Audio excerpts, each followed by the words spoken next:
Welcome to Late Night at the Movies, Episode 8, Total Recall.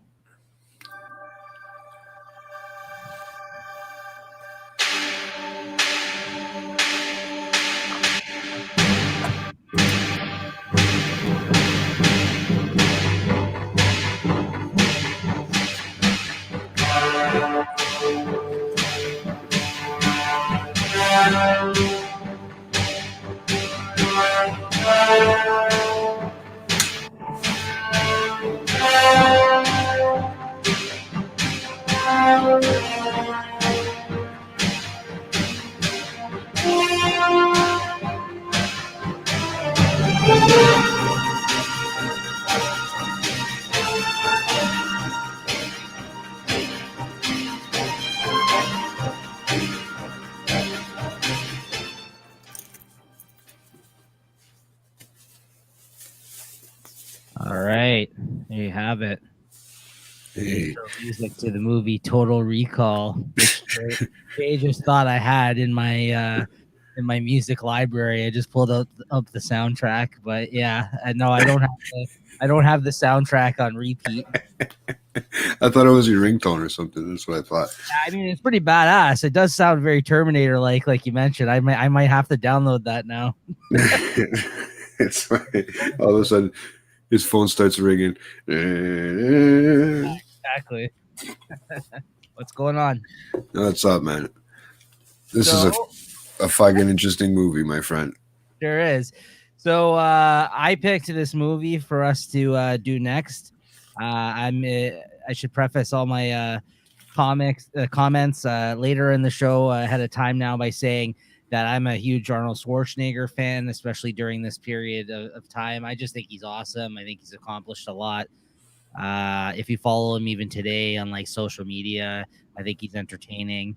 But yeah, I mean, when I was younger, I mean, when it came to action movies, I mean, there was there a bigger, I mean, there was a few other big action stars, but was there anybody bigger than Arnold?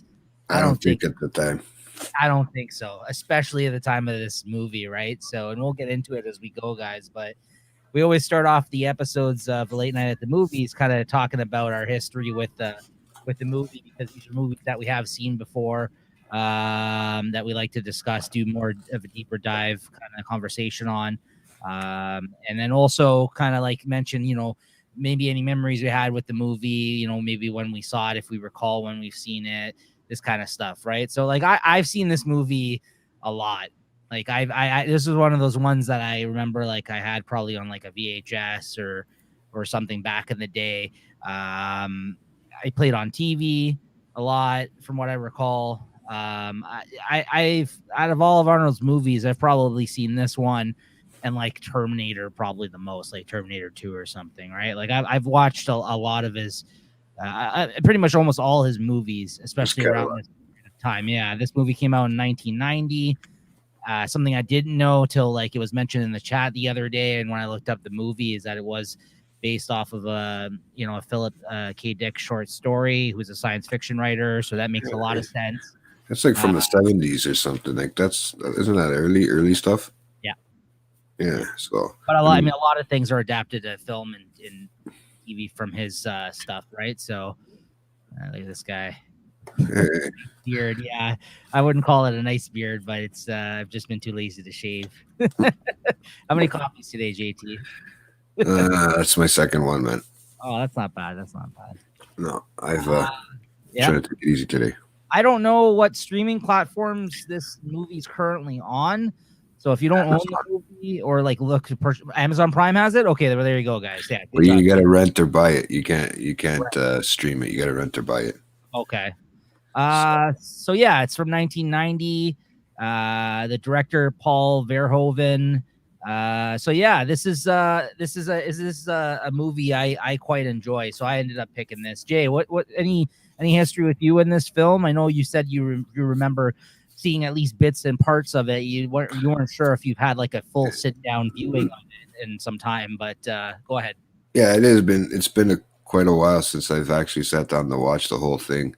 And you know what? Honestly, to be honest with you, I think I have sat and watched that whole movie, it's just parts that I was only remembering in my head, until I actually got to sit down and watch the whole thing. So I just wanted to know, what it was like to sit there and analyze that whole movie, because I didn't realize how long ago it did come out, right? Yeah. I mean, that's what, 30 years almost now, right? Yeah. That is 30 years. Fuck, 31. Yeah. Yeah. Oh, holy shit, man. I was a kid. I was only like 10 years old. So I had to, what? I remember good stories about that one. I used to have to pause it when it was on VHS, because that's before we had porn and stuff like that. We had, these magazines and stuff. So you'd have to pause it on my special part. And we'll get to that, eventually, just so I can, rub one out here and there, just to give me a mental image. Tell me if that's weird or not. But yeah, kind of weird, but, but like, which one were you? What were you doing it to? This boob lady that comes later on? Yeah, the boob lady. Yeah. That's the fucked up part too. That's what I mean. You would think there were so many other cool. I guess you were trying to latch on to anything back then, but one would be quick to point out you could also did it to Sharon Stone in some scenes. You know what I mean? Like when she had all her clothes on. Come on. She looked all right in those workout clothes, right? But 80s workout clothes. Paul Verhoeven, though, also famous for directing RoboCop, the first RoboCop film prior to this. Makes sense. Just to give you a kind of an idea of maybe some of the other things he had worked on. And then, of course, he went on to direct the film a couple of years later, Basic Instinct with Sharon Stone, the famous movie where she crosses her legs and, she's got no panties on, right? Apparently, I don't remember seeing anything there. I paused a day or two on that one, but we'll get into that another day. Apparently, I'm just looking at his credits here too. He also directed the movie Showgirls, if you recall that one. This guy was a wow. He really followed. He really had a thing after this, eh? Like went from Basic Instinct to Showgirls, and then what else here? Oh, and then Starship Troopers. Yeah. So he was he's all about women and sci-fi. Apparently, this guy, which I can get behind. I think we can all kind of get behind that. Yeah, exactly. Sci-fi part. Yeah, this is a somewhat relevant question before we get into the topics here. Do you guys think movies will be pushed back another year due to COVID? That's what they're saying, man. Certain studios have already said that they're still not going to be releasing their stuff, or they're going to be releasing them straight to TV. Like for ordering online, right? So I think that's the move. Personally, is there's going to be people that are starved to watch some of these movies that maybe don't want to go and stream these things. You know what I mean? That do like the moviegoer experience, that will like stream illegally is what I meant. Yes, will probably be okay with purchasing some of the films that were going to be in theaters at home, watch with people. That's where a lot of people are nowadays. So I think I think it's a safe bet to say that that's the move. And I think that if there's any of these guys are looking for actual theatrical releases, they're going to be waiting a long time. I mean, the industry's in trouble. There's something that I was reading today, an article actually from one of the studios that was saying that, I think it was for the new Bond film. They were saying it was going to get delayed again. So, I mean, if that's the case, then they need to put that out, right? I mean, put it out. While people are still interested in this film, you know what I mean? Like, I think the further and further you push it back, by the time it drops, even if theaters do open up, people probably aren't going to be rushing to the theaters to see this. You know what I mean? So I think it's the better move is to just put it out on to be available at home to stream, right? Yeah, that's you can already tell with even TV and stuff, and stuff like that. Most of these actors and stuff are going to little short series and stuff like that, just to, to pass the time and see how long it's going to be before, or if they even get back to movie theater stuff again. Because I mean, we don't know. We don't know what tomorrow's going to bring, right? So we don't know if we're going to be able to watch movies next year. It's been a year so far, right? Yeah. So it's going to be longer. I mean, I hope not. I'm one who does like going to the theater and watching a film, you know what I mean? At least a few a year, ones I'm really excited for. So I hope the industry survives personally, but I mean, for now, like I said, I think it's a smarter decision to just put them out on home viewing options, right? So a lot of these films that have been held back because by the time, like I said, by the time they come out, it would be what, like a year and a half old, right? Just put them out, make some money that way. If the industry takes a hit because of a loss of revenue as a result, at least that they can try to rebuild. Well, not only that, like obviously theaters are going to be the ones taking the biggest hit right now, right? So if the studios are concerned, these guys that make so much money to begin with, the film industry already brings in so much money. They should just, try to cover some of their losses and just put it out straight to video instead of, because who knows, the theaters may not be able to survive by the time they reopen, right? So if the theaters don't survive, you're not going to be showing your movie anywhere. So you might as well start to make these deals, right, with these streaming services or something in the meantime, right? Yeah, and I know that doesn't help. That doesn't help the theaters if there's going to be people going and doing this. I understand, right? But I mean, it's the truth of the matter is, I think it's the smarter move at this moment in time, right? Yeah, and we know it's not like we got too many drive-in theaters up here anymore either, so you can't be going up there and sitting in the car and watching it like they used, like that. Because that was something back in the day. It was the same sort of thing, except for the people that don't have a car to drive in or get there or whatever I have to do. But they still have one. I know they have one in the city. I don't know if it's open because of that. Because you can sit in the car, right? Not obviously it's winter time, so I don't know what happens come summer. I don't know what they did this summer if it was open. Do you remember? I can't remember. It was at one point, yes. Yeah. So yeah, it was still a way that people were watching the movies. I think when the theaters closed initially. I don't know how long that went on for though. But anyways. So yeah, without further ado, though, let's get into it. This is the show where we go through a bunch of different topics, which I'll throw the names up, some of them on the screen here for you guys so you can follow along. If you do have any comments, please leave them till the end of each kind of category before we move on. If you want to kind of give your opinion on the categories that we'll be discussing, because we'll be kind of getting into it, so we won't have time to address any questions or things like that pop up on the screen here in the chat. But we will give time to that if there is any towards the end of every category. So yeah, and then by the end, I don't know, Jay, normally at the end of these episodes we mention a movie that we were thinking of watching on the next episode. Jay, I don't know if you've been thinking of one yourself, if you have any idea. I got a few, if not, but we could always discuss that at the end, so that's always interesting. So stay tuned or check out the end of this video when it's posted if you want to hear what we'll be watching for the next episode. And that kind of gives you guys a head start if you want to join in on the conversation with us. We do these once a month. If you like what you saw here today, please give us a thumbs up and make sure you're subscribed to the channel or hit that notification bell for any of our other upcoming content. We've been kind of putting up a video at least once a day here lately. So definitely check it out. We always got something new coming up here. Always trying, right? Yeah, trying at least, right? So it's sometimes it's harder than others, but okay, so favorite scenes. If you want to get into the favorite scenes of the film, I guess we'll give a little synopsis of the film here, a little description of what goes on here. So here, at least according to IMDb, it says when a man goes in to have a virtual vacation, memories of the planet Mars implanted in his mind. An unexpected and harrowing series of events forces him to go to the planet for real. Or is he? Dun dun dun. So basically Arnold at the start of this film, he's he hears about this place called Recall, where they can kind of implant the memories of like a place you never may have been on a vacation, a dream vacation. He kind of moved to a new place with his wife. They allude to at the start. He's out here like working as like, I guess somebody who's like drilling rocks on this planet. Yeah, construction worker. He was like super jacked. just ripped in this movie. Hey, this is prime Arnold, like ripped in this film. He's just crazy ripped in this film. Right? Yeah, he is.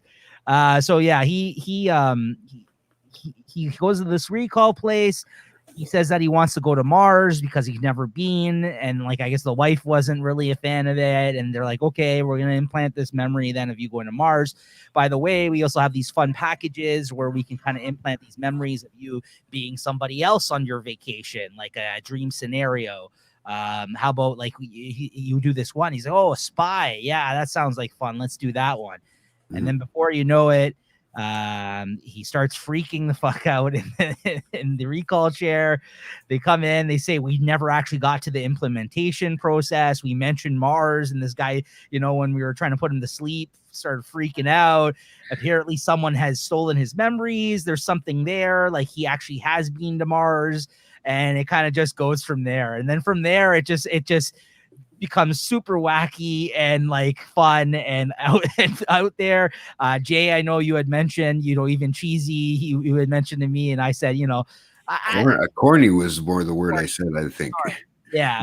And you can get into it. You straight up, if you want to mention whether you like the film at this point or not, overall, you can. I mean, it's for me, like I said, that's why I want to say I picked this one. This is it's a real sweet spot. Like I see this and with rose-colored glasses. Like I don't see maybe some of the corniness or some of the, like, this is just a hell of a lot of fun, this movie, to me. Still, it's one of those films that I think I'm kind of forgiving of because of the time it came out and because of it's Arnold and all that kind of stuff, right? Some other people might see this and be like, this is shit, right? But I think it's a classic, personally, for me at least. Yeah, anybody that knows you knows you're an Arnold fan too. Like, yeah. So they know that anything by him will get you going. Like get you all hyped up to watch. And I what if he comes back and does another Kindergarten Cop? You're gonna go watch him in that? It's gonna be like The Principal now. I'm here for it. I'm here for it. I watched the last Terminator, so I watched all the Terminators. But yeah. So what did you think overall? Did you like the movie though? Before we get into it, overall, or what? You know what? I did. I'll be honest. It was like I said, it's corny, but it was, yeah. After you had mentioned that to me about remember all movies in that time period, are sort of like that, and you are right. I mean, it was one of those weird times where color was getting better, graphics were getting better, stuff like that. So you were able to pull out more. Like, I mean, that movie had to cost a pretty penny. I mean, I looked it up, and I can't remember for that time frame. It cost a lot. So I mean, just the amount of effort they put into it, right? So yeah, I know I did like the movie overall. I did like the cast. I thought the plot was a little weird, like usual. But I mean, with any Arnold movie, it's basically going to be a little weird, right? So maybe not as far fetched as this one, but yeah.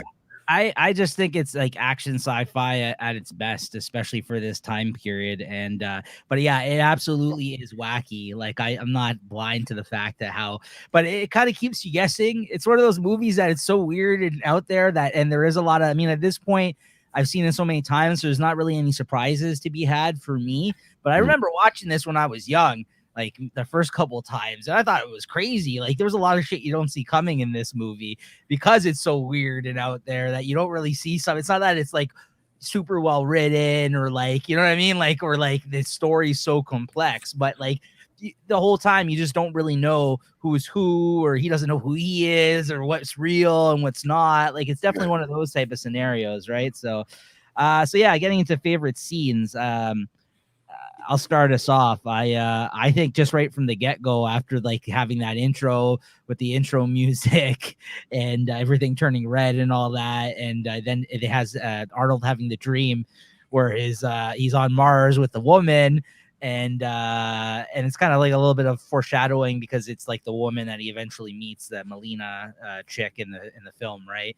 And he falls, cracks his helmet open, and then it's just that crazy scene of like the effects of his face like about to explode and his eyes bulging out of his skull. He's like, and then he wakes up for the dream, right? But like watching that the first time, I was like, what is going on? Because you're like Arnold's dead already, like as soon as the movie starts, right? It was crazy. Like that's what I mean about those graphics. Like I have issue. We'll get into that when that comes up to the other topic. But yeah, no, I will talk about that. But yeah, that was actually one of my favorite scenes too. Just to see that, not to just see that part, but that whole intro scene, right? Yeah. Which you're probably going to get into that whole little part there, right? With the waking up from the dream. Do you remember after that part when we first get introduced to Miss Sharon Stone there? Yeah, no, absolutely, absolutely. Yeah, why don't you go ahead then? That's my first. That's the first one I had written down. Is really just from the get go. Like it's one of the most memorable scenes for me, even to this day. Is just just the look of the effects of his head, basically like his eyes popping out of his skull because him being on Mars and not having the helmet, right? Just being having the Yeah. air exposed to him, right? So I still think that holds up. I think it's pretty hilarious. It's funny. See, that's the thing. Like a lot of these things maybe aren't played for laughs in this movie, but I find them funny. Like like I find a lot of the things funny and weird at the same time. So it's kind of like I kind of, like I said, there's definitely like not corniness like you put it, but like I think uh some of the things, like although they look like corny or cheesy, even some of the effects of the way things are built, like on the design, like the design of this set, like this world, Mhm. I don't know, I just dig it. It definitely, like I said, I like old school kind of movie making effect type stuff like this. Like I don't always like all the CGI and stuff like this. There's something just about it, I think, that's nice to see, you know what I mean? So and interesting to look Yeah. at, right? Yeah. I mean, and too, when we probably watched it, Charming. yeah, when we watched it at the first time we've probably watched it, the first few times we've watched it, we were kids, so it was a little different. It was probably more amazing to us to see all that stuff. As we're now, we look back at it and we take it for granted, right? Yeah, yeah, Yeah. absolutely. But So, hold on, what else do you have written down for favorite scenes? oh, I have that. Of course, I have my three titty scene when he first walks into the bar and he offers to marry there with the three titties, Yeah, right? But that was one of my favorite scenes with that whole little section. But I also like the near the the Johnny and the cab scenes, like that whole where the computer, like it freaks me out, the face the first time when he wakes up in the Johnny of the cab, Johnny and the Johnny cab. You know that one that he's got there. it's a robot cab driver essentially, but like the face of the robot itself is very, cold and lifeless and kind of freaky looking, like almost like a ventriloquist dummy head that they used for the robot or something. You know what I mean? Like There's an actor too. He looks like, I think it's like from Three Men and, no, one of those guys for Three Men and Three yeah, Men and whatever. But that, 3 Men and a Baby. That one. no, that other one with Charlie Sheen, his Oh, brother in that one. It kind of looked like the face there. Two One and of a those Half guys. Yeah, Men. 2.5 men. Yeah. Oh, sorry, I went up a little bit to three. I gave him that little extra half. But he's probably older, the kid now, so it's 3 men. Uh, so Fair enough. fair enough, right? No, but yeah, no, that Johnny in the cab thing, right? It's just that first. I remember the first time I actually seen that too. Kind of, it really did kind of creep me out at first, because it was like, yeah, you ever been to Chuck E. Cheese? They have one of those stupid. They have those things too that talk sometimes back in the day when you were a kid. Like a band member. Yeah, Yeah. just creepy, and just like I don't know. So that those ones were fun to watch. No, I have that. Yeah, I have the cab scene written down here too. I also have. I basically just wrote the last resort bar scenes. Like all the scenes that take place in that bar that they go to are all pretty fun. Like from that for the woman, like he said, with the three boobs to the the little person gun at the end, just going crazy, like going ham. She jumps on top of the table, and at that point you're just like, what the hell is going on? There's like a little person with a machine gun. The gun's bigger than she is. She's just firing this I'm thing. lost, at this point. Awesome. No, I just think it's crazy. I think it's really a lot of fun. All the scenes in the bar, I mean, are a lot of fun.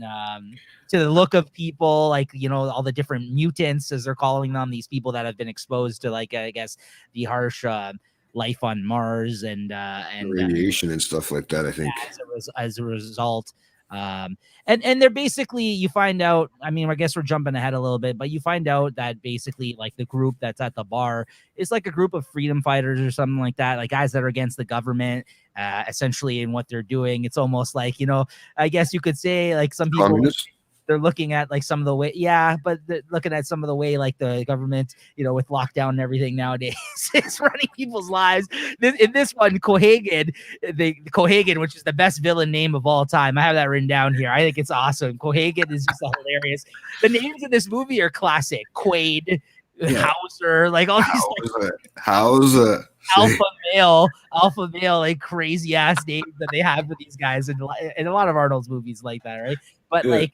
But just the fact that they're denying people their air, like they're charging people for the amount of like clean air that they get on Mars, like is hilarious. Like I think that's just like a crazy like future, like kind of so unrealistic though, but but it's an interesting idea though. I like it. I dig the ideas in this film. Like maybe it's like it gets a little wacky at times, but the ideas and sci-fi is out there, right? Sci-fi. I don't know how closely related this is to the actual Philip K. Dick short story, but there's a lot of, again, we're going to get into some of the notes I had taken of things I noticed this time around. There's a lot of ideas, sci-fi ideas in this movie that I think a lot of people have used since then. Like I think this is definitely influential for some people. Like, big time. Some of the ideas that they used, right? So, what else did I write here? Oh, so then I got the next part. My next favorite scene here is when Arnold comes out of the recall process, like when they hook him up to they're about to hook him up to the machine and he just freaks out, like he starts yelling, like tossing people all over the room, right? That whole scene of him coming to the realization that he's what's his name, Hauser, not Dennis Quaid, or whatever. Not Quaid.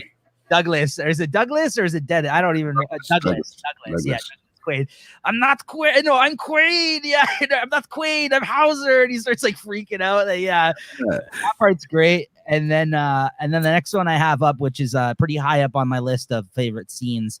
I'll try to come up with my favorite one once we get through all these. But I got to say the fights between him and Sharon Stone, great scenes. The fights between him and Sharon Stone, really, really enjoyable. I think she apparently tried to train for this. I had heard from looking into the movie, I guess a while ago. I think I heard some podcast on this movie probably years ago when they kind of also did like a deep dive type of thing. And while I don't remember much that they discussed, I remember them saying like she was trying to take, a few like whatever fighting lessons or something to try to get into this role and maybe make it look more realistic, because she threw down with Arnold. And I think she did pretty good. I mean, she kind of made it look like she held her own, although like Arnold is just like so massive in this, like he would break her apart. Like, you know what I mean? But I think she, it was cool. It was the coolest scenes that she fought with them. I read something that that Arnold was very impressed with the way she practiced for the stunts and all this stuff and the fighting and the effort she put into it. Yeah. And she also got a nomination, or she entered into the, I guess, the Stunt Woman Association because of this whole thing, which was weird. Yeah. I didn't know. I know that she did a lot of prep work. Yeah. I know that she did a lot of prep work for this. And, and in a way, I guess it shows because like I said, she did look like she was fit too. Oh yeah. Yeah, absolutely. Yeah. I mean, she was young here, right? I mean, she, I don't know. She was. I don't know. 20s? Definitely in her 20s. She was in her 20s, but she had to be, right? I don't think she was that old here because I'll look it up. I'll try to see how old she is currently in a moment. I think she's somewhere in her 60s right now, if I'm not mistaken. But yeah. That tracks. Maybe in late 20s. She's in her 20s here. She has to be, right? She looks very young here. So yeah.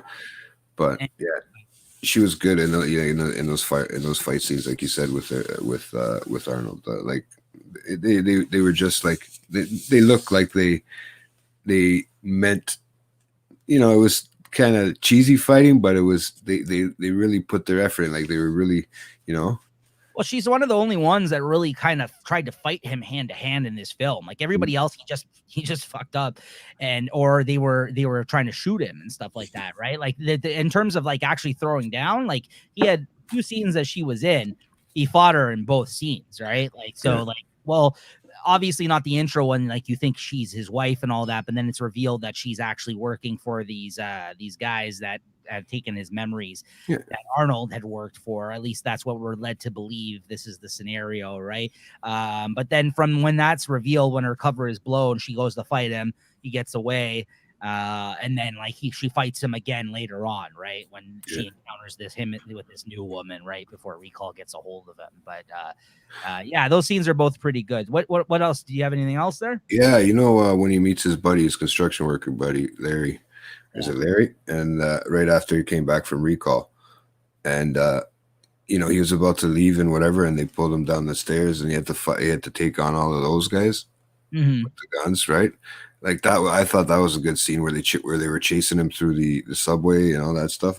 Subway. You know what? That's the funny thing. Almost the whole movie looked like it was filmed in a subway. Well, he does run to the subway after, like, when he finally realizes who he is, and that is where he goes. But you're right, like it does look like they filmed it all in like an underpass or something. Underground parking garage. Yeah, essentially. Yeah, and I don't know. I don't know if that's the case, but you're right. It absolutely does look like that. There's many scenes, even the scene later on, which I also have down as one of my favorite scenes, when he has the hologram of himself and he pops up behind like a pillar or whatever. That whole thing was like underground parking. Yeah. I want one of those things, man. Like that's one thing that I seen on that movie this time around that I looked at and I go, fuck, man. When can we get one of those? Everything else is pretty much realistic. I mean, like, come on. When can we get one of those made? But yeah, that'd be so cool, Yeah, to your point with those guys chasing him, I thought one of the best scenes is the scene where they're chasing him and he's on the escalator and he grabs that guy. Yeah. He's just, the guy has a shield and he gets shot like 100 times. This guy's body is so riddled. Like, I'm sorry, I don't know what this guy's body is made of, but you would not protect you from like 100 bullets. This guy's body is so riddled, and then he like takes his body and like throws it at. Weren't those graphics? But like I like those. That actually looks like real gunshots. You know what I mean? I mean, that's what happens when you get shot. Boom. His body gets shredded. This guy Arnold just uses him as a shield, and then he just throws his body at him when he's finished with him. Just an awesome scene. Like, if you want to talk about peak action movie type stuff, that is like every time I watch it, I love it. It's just so ridiculous. And like, but that started like a huge trend. That probably started a huge trend in like action, towards action and certain things in movies too. I mean, there was some action in some movies, but I don't think where it got that crazy.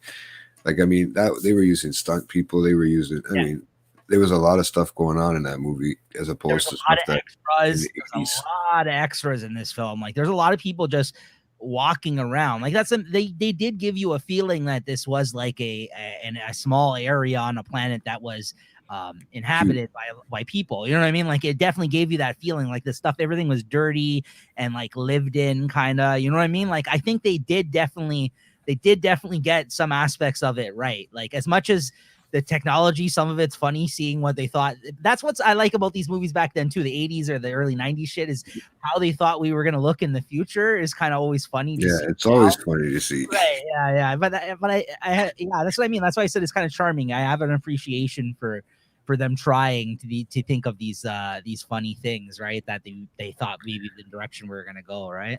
But it's also, that's what I mean. It does, because 30 years ago, what it is, 30 years, I say? Yeah, 20 years ago, it was corny. And it wasn't corny then, but because now, so much stuff has evolved, like the way we're talking and stuff like that, and doing this kind of stuff.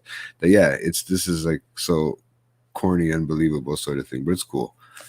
And then probably, I guess this is probably my favorite part in the whole movie. I have written down here the moment where he got it. The woman disguise, the disguise of him as an older woman going through the airport or whatever the hell it is, I guess, to get to Mars. And his bodysuit thing starts malfunctioning, that he's hidden inside of this, like, this woman.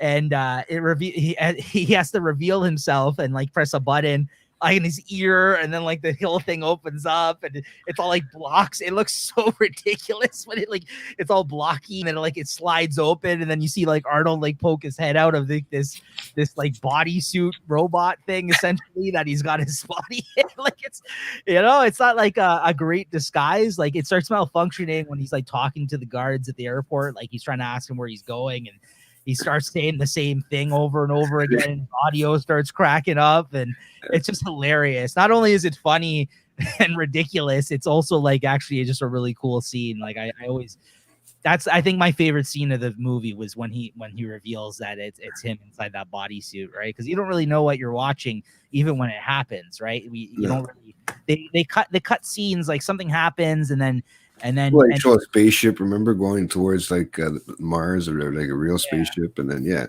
and then it comes back to being on Mars, right? Like it was a weird kind of talk in between there, right? Which was threw you off. That's what I think made you not realize that was him in there. But I think I'm wondering if the 2 weeks thing was like because his accent got in the way, and it messed up the machine that he was talking into.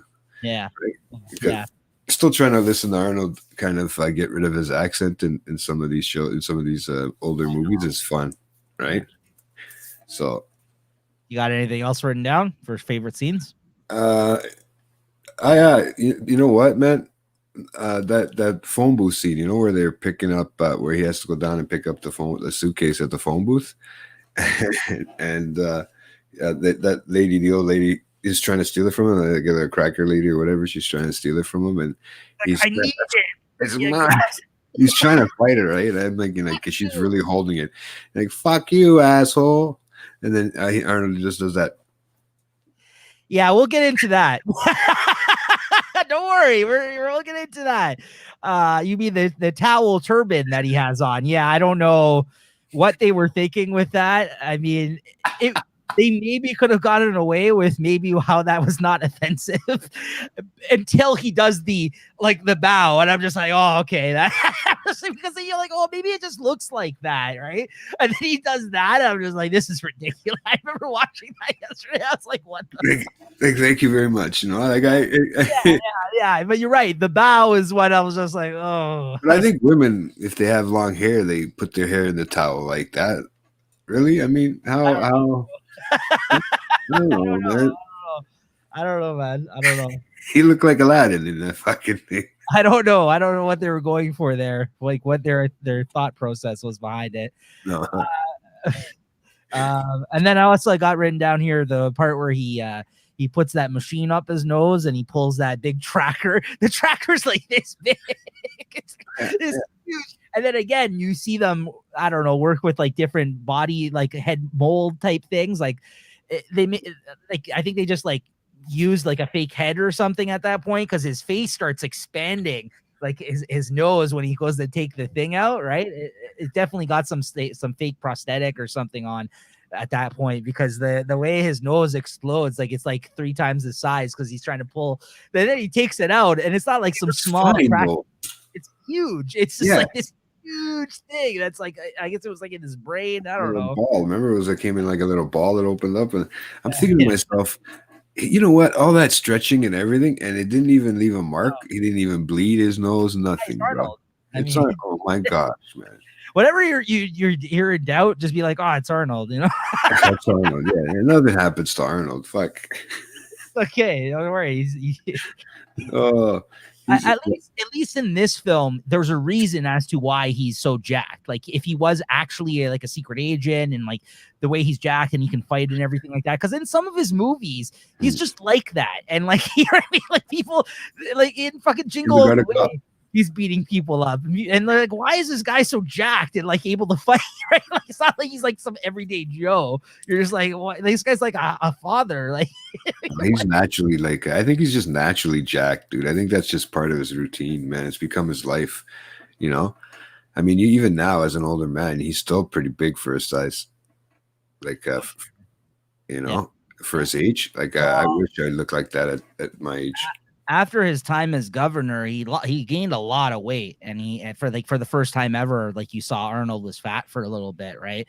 I think that was probably towards the period of time where he had some problems with his marriage and cheated on his wife with the maid and all that kind of stuff, right?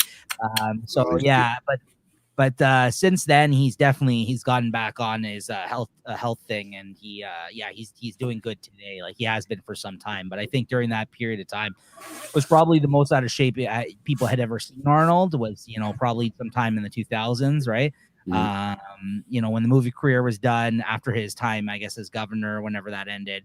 But then he got himself back in shape for sure. And I mean, he's always been like you said, he's always been about working out and like gotta be another one that's up there too. Oh yeah, right, in age for sure. Yeah. Well, that's the thing that people don't realize about him or take the time to appreciate, though. This man has been successful in like 3 different arenas, like, you know what I mean? Like he in bodybuilding, in Hollywood, and as the governor, he became a governor, of course, like, you know what I mean? So it's impressive just based on that. Like he's been very successful in 3 different anything he's set his mind to, he's done very well, like, for himself. Yeah, he's a very like, just to see what he's accomplished and coming from another country too, and that's the next thing I was gonna say. Absolutely, be able to speak English. Absolutely. I mean, he kind of epitomizes the whole, like, he kind of like the whole American dream type way of thinking of, I'm gonna go to America and I'm gonna conquer and I'm gonna do all this stuff. That's why, like, yeah, like that's he did.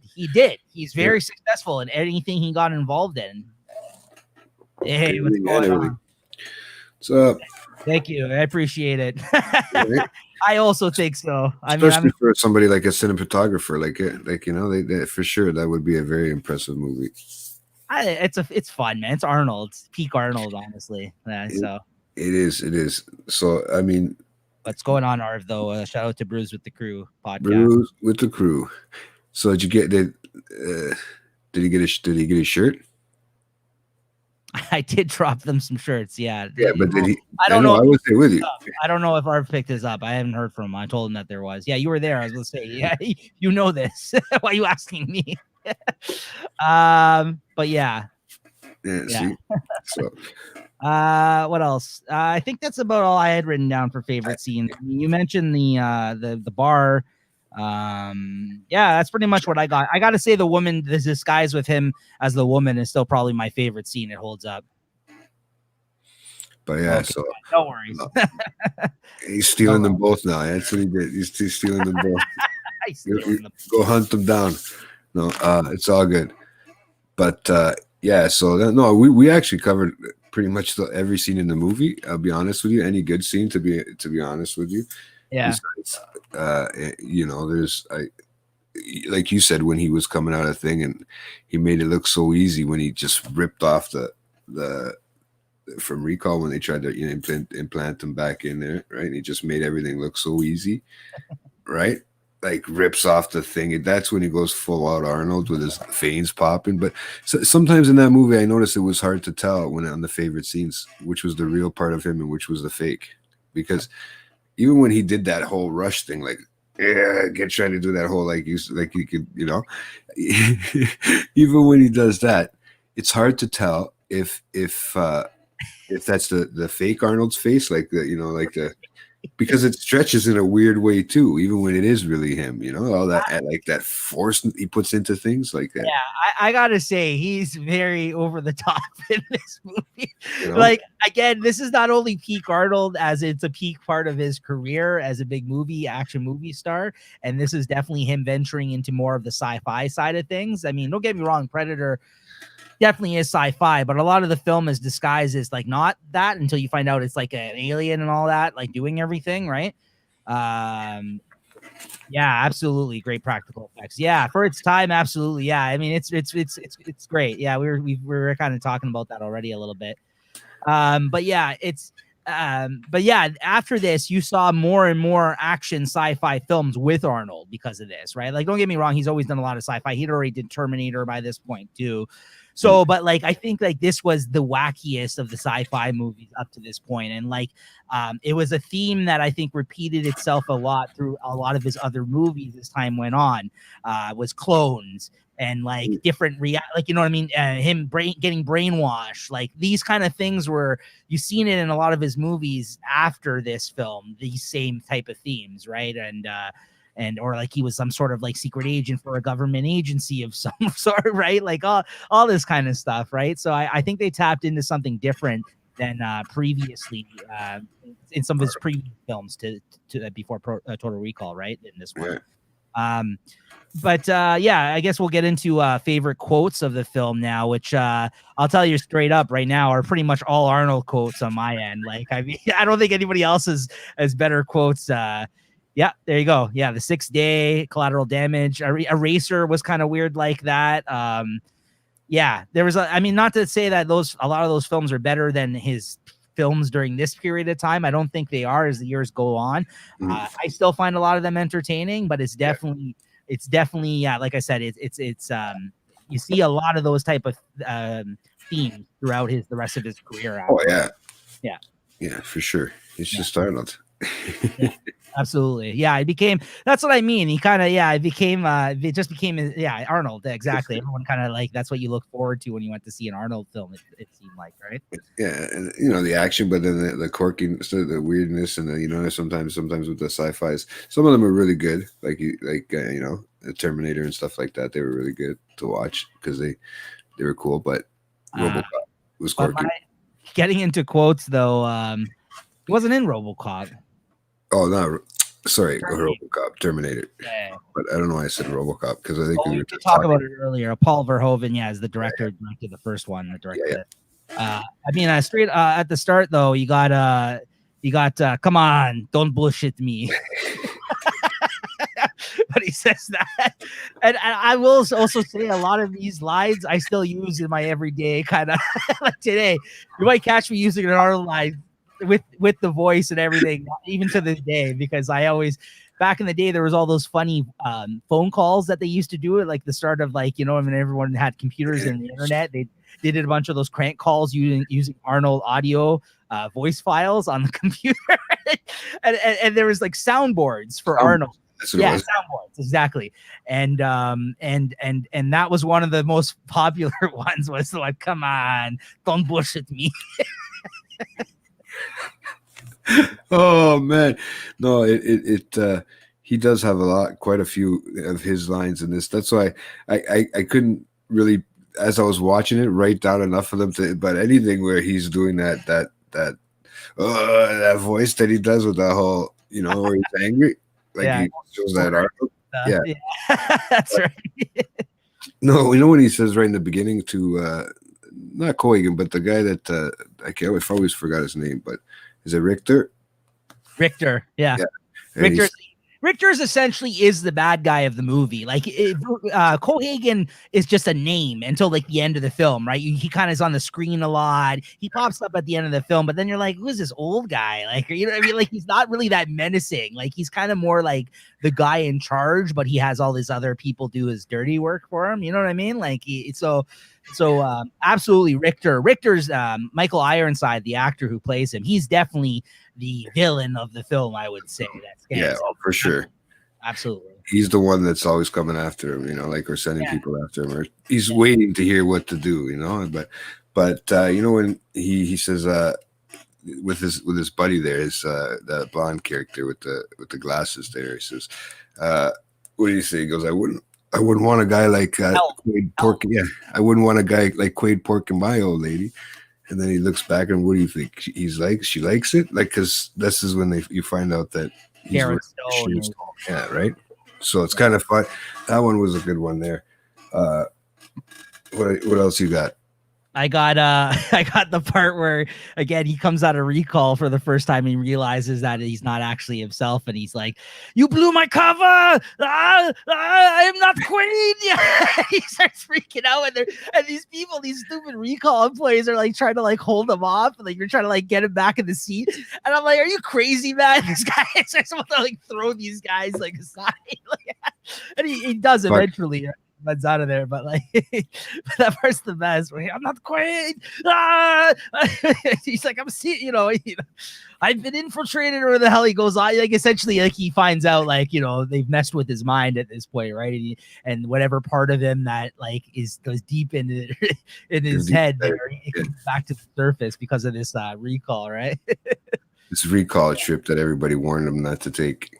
Yeah, and you see how but the I had that cab driver, the cab driver.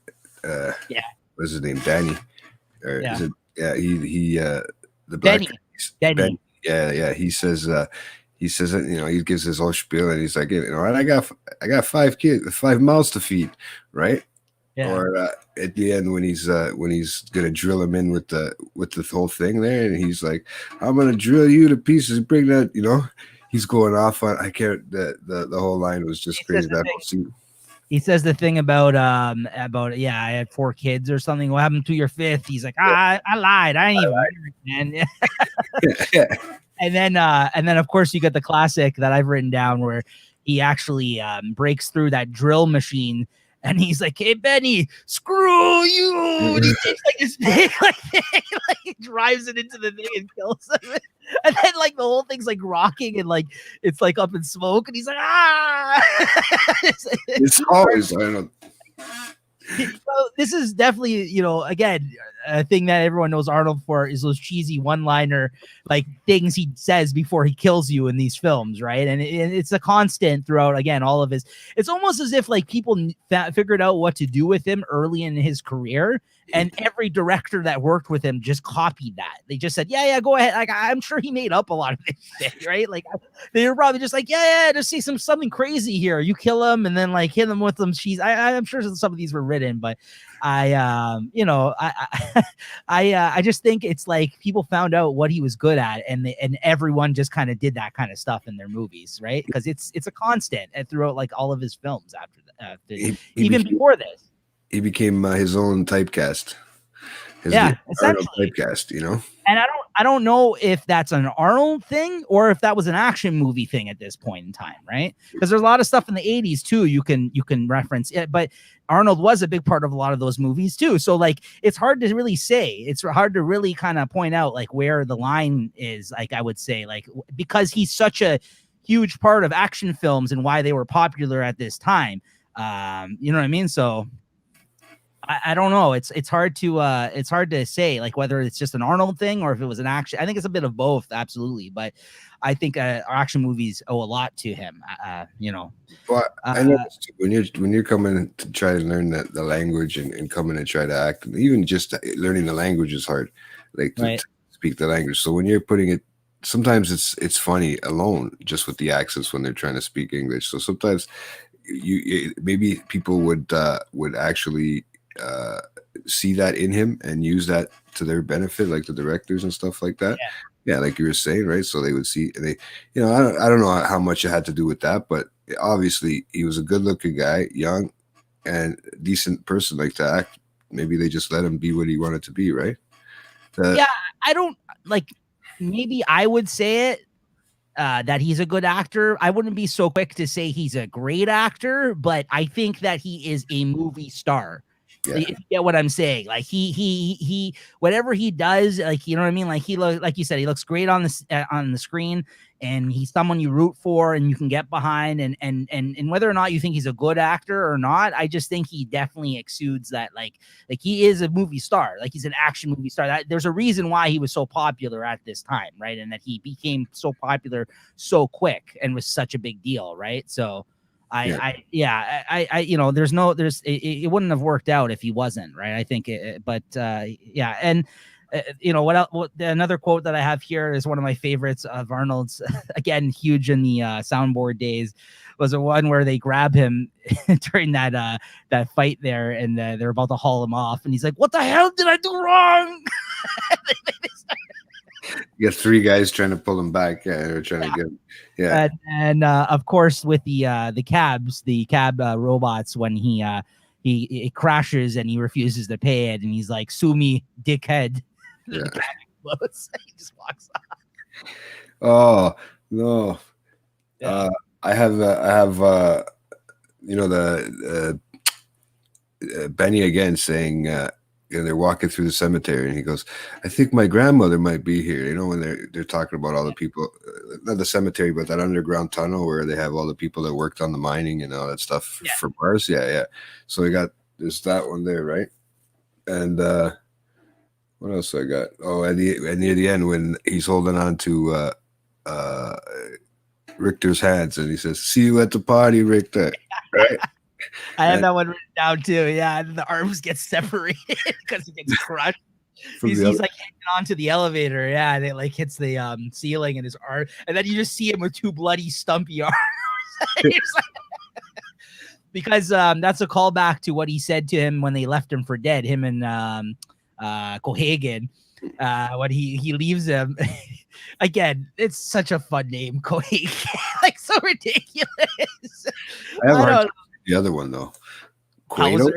Quado. Isn't it Quado? Yeah.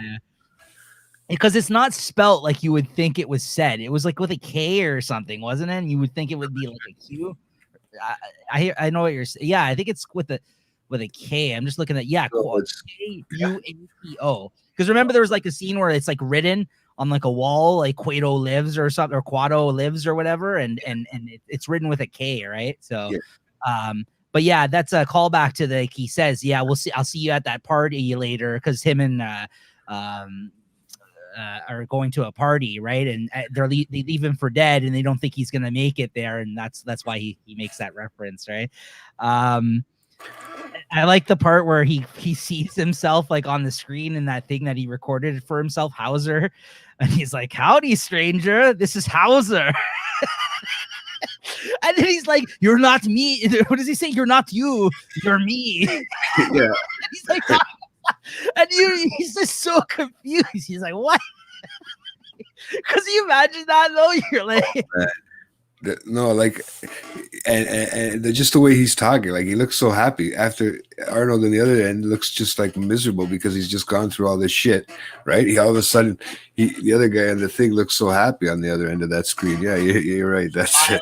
From year to year, yeah. He's like, "Howdy, Hauser." Like, why the fuck are you saying howdy to me? You have my body, and I want it back. Yeah.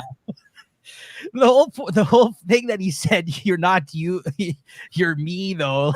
Like, obviously, right? Yeah. And then the part when he goes to the bar and he's like, that girl, the hooker or whatever, she's like, or no, Melina, the girl that's he falls in love with. I guess voluptuous one. Yeah. She was he's like, "What have you been feeding this thing?" And she grabs his crotch and he's like, "Blondes."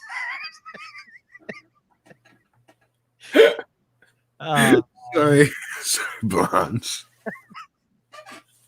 And you got anything else there for quotes? I got a couple more. There's so many Arnold one-liners in this that I love. Yeah, I got when he shoots Sharon Stone and in the top of the forehead, and because she says, "Oh, I'm your wife," and he shoots her and he says, "Consider that a divorce." Yeah. Right. That was my next one I had written down here. Yeah, great one. I think that's up there for my favorite one of the movie. Actually, that one, yeah, because it's just so final. He's just like, yeah, like, and just walks off like nothing, dude. Oh man. And then the Melina is just like, "That was your wife?" And he's like, "What a bitch!" Yeah, because they just got into the scrap, right? And, and then my other favorite one that I have written down here. This is my favorite, probably, of the whole movie, and it's been made fun of in other films. I think it was 40-Year-Old Virgin, the comedy. One of those movies they made fun of this scene in Total Recall. Yeah, it is, because they're talking about the 3 boob scene in that comedy, 40-Year-Old Virgin. It's this one where he makes the word "air" sound like ridiculous, where he's like, "Come on, Cohagen, you got what you want. Give these people air." He's always dragging his R's. That's what he's doing. He's making that, long R. he's sitting in that thing because they got that they're about to erase their memories again, right? And then they got him in the recall chair or whatever it is. And yeah, he's like, "Come on, Cohagen, give these people." Isn't that when he punches them too? And goes, "Is he gonna remember that?" Yeah, that's the part where he leaves them. The whole thing about I'll see you at the party or whatever, right? yeah. And then he's like, yeah, and then Richter punches him square in the face, yeah, and he's really pissed off at that one. But that's all I had for quotes. I don't know if you have any more, but that's my. I gotta say that's my favorite though. Is they give these people Yeah, I mean, honestly, like you said too, you mentioned in the beginning, most of the Arnold quotes are the ones that you just gotta love, even though there's some of them aren't even that great. Just the way he has the the accent, he brings it across and delivers it with so much like power and like enthusiasm, like he wants to do it right, or like maybe even over exaggerating a little in a sense, right? Yeah, but it just makes them all that much more fun. funny. Yeah, they're fun. Like they're ones that are memorable. They're not too complex. Like he's not sitting there and giving you 2 minutes of dialogue. You know what I mean? Like he's not sitting there like, it's not some crazy scene where he's gonna have one of those moments where you know what I mean, like in a film where like a dramatic actor would eat it up, be like, oh, this is my monologue right here. You know what I mean? He's just gonna shoot your ass. He's gonna say something badass and funny, and then he's just gonna walk out, right? Yeah, he's a one-line king, man. He's absolutely. Yeah, that's what it's about. But that's what the other things I have written down here that aren't the one-liners are just funny lines because he is the one delivering them. You know what I mean? That's why I was busting out like my cheesy Arnold accent there. Like you have probably one of the best ones. If I didn't see your face, I would probably think I was talking to Arnold, dude. Yeah. I'm not even joking. No. But yeah, that concludes our favorite quotes for the film. This actually was one of the first films we've done that I was more so looking forward to talking about the quotes than the scenes in the movie. Not that there isn't good scenes. We just talked about quite a few of them, but like you said, we mentioned like 6 solid scenes and you're like, yeah, we pretty much covered like all the really good scenes there. Right. And for me, like it flows well, but like a lot of the big scenes are kind of like the big scenes and that's it. But the quotes, there's so many classic quotes that he busts out in this film. I was really looking forward to this, like to talking about that one. So it's like an hour and a half of quotes, Arnold quotes, man. I mean, that's what he's one of those guys. They'll make memes, not memes. Yeah, it's stuff like memes or stuff using his voice forever, his little one-liners forever. You know what I mean? He even does it now. He enjoys, like the other day there was a video, if you follow him on social media, he just got his vaccination. They showed him getting the vaccination. And he's like, and the woman comes at him with the needle or whatever, and he's like, put the needle down or something. Like Arnold, he loves it, man. Like, come on. Yeah, I swear to God, there's a video. He says something. I think that's what he says. There's a video right now, though. If you go on Instagram or Twitter, if you follow him, he was getting the vaccination. And he said something about put it down, like with the needle. I gotta commend him on that because so many people run away from their image, like that people love them for, and they hate on it. But he's embraced it, like you know what I mean. Like that's what's great about him. Like I think he's just got such a love in life. He does. He absolutely does. If you follow him on social media, if you don't, I highly suggest it because he's a very inspiring dude, and he always is. He always has some interesting thoughts on things. I appreciate when he makes posts like that. Like he talks a lot about like he hated on Trump like when he was in office. So a lot of this stuff and I think he was a Republican before, but I think he just really doesn't like Trump. I think he was. Well, what were the like that's what I was in California. Yeah. I think he might have been. I don't know. He just really hated. Like what he did. Some people might remember he took over for Trump on The Apprentice for one season after when he became president or he was running for office. He took over for him as the host of that show. I watched that season. It's great just because he's on it. It's weird. It's just weird seeing him, but he didn't like the experience. He had words with Trump after he finished the show. Like I guess Trump made some comments about him maybe not being as good as he was on the show. He didn't like that. I might be wrong on him being a Republican though. I can't recall, but I remember like when he was governor, I can't recall whether or not he was, but I know that he definitely I think had some I'm not going to talk about his politics. I just think he's a fun guy. Yeah, He's I'm not great. getting into that. I don't know enough about that, to be honest. That Oh, part shit. of this. Yeah. So, but yeah, so what yeah. you got for some favorite performances over here? Off. I mean, come on. Yeah, we'll get Arnold. I mean, Arnold's my favorite performance in this movie. I undeniably like. I can't say anybody else. No one else. This is one of those categories that even before I watched the film, I had in my book where I write down all my categories and stuff. I just wrote his name in. I'm just like, Arnold. This is his movie, right? Yeah. I knew you were gonna probably, and that was the most likely one, but I tried to look at it in a different perspective and what it did for people and stuff like that. So I looked at it as who follows along with my other. I think what's her name? Sharon Stone had a great performance in this movie. Her half of the film that she was in, or most part, because it was. Sorry, just to quickly follow up, not to interrupt you. He was a Republican. I was right. Yeah, he was governor and all that. But yeah, go on. Yeah, I think Sharon Stone, for a young actress and stuff like that, she had a great performance in this. I mean, it wasn't the top performance of all, but I mean, it was a great performance in her, the way she acted. It gave you a little taste of Sharon Stone, and for a young actress, you knew Arnold was. I mean, don't get me wrong, Arnold is that movie.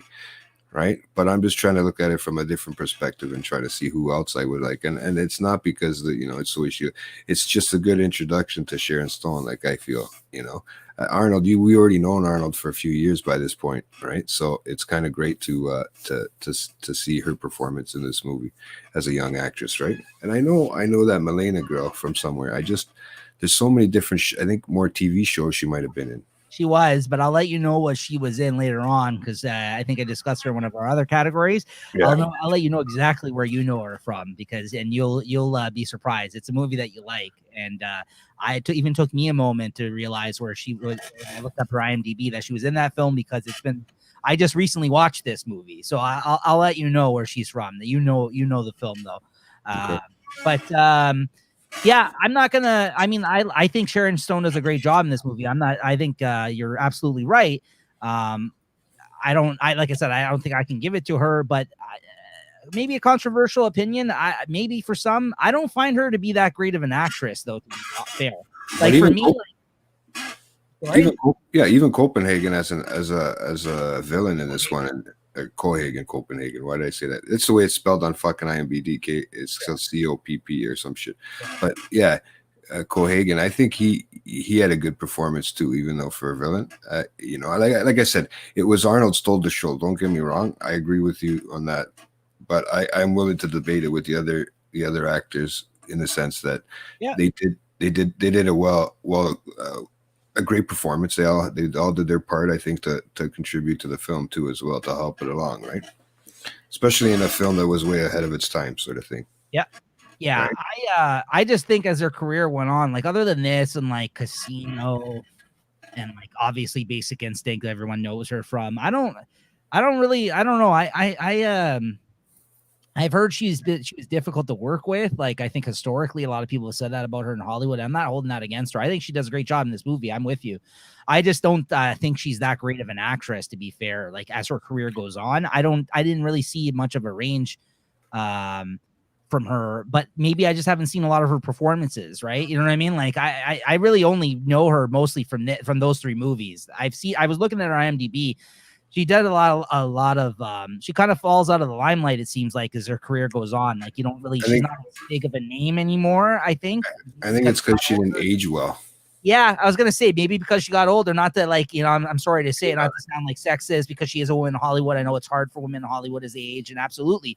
And maybe because maybe she was getting a lot of those earlier roles because of her looks at this time. Maybe, like you said, maybe it didn't work out for her, right? She's absolutely great in Casino. Absolutely, she's great in Casino. I think that's probably her best role I've seen her in. But it's again, that's a Scorsese film, though, right? And I think But I think in a lot of Scorsese's films, the women aren't really the big highlight of his films. I think they get lesser roles, and I know there's been some criticism. I think I had heard about that as well in more recent times about some of Scorsese's films.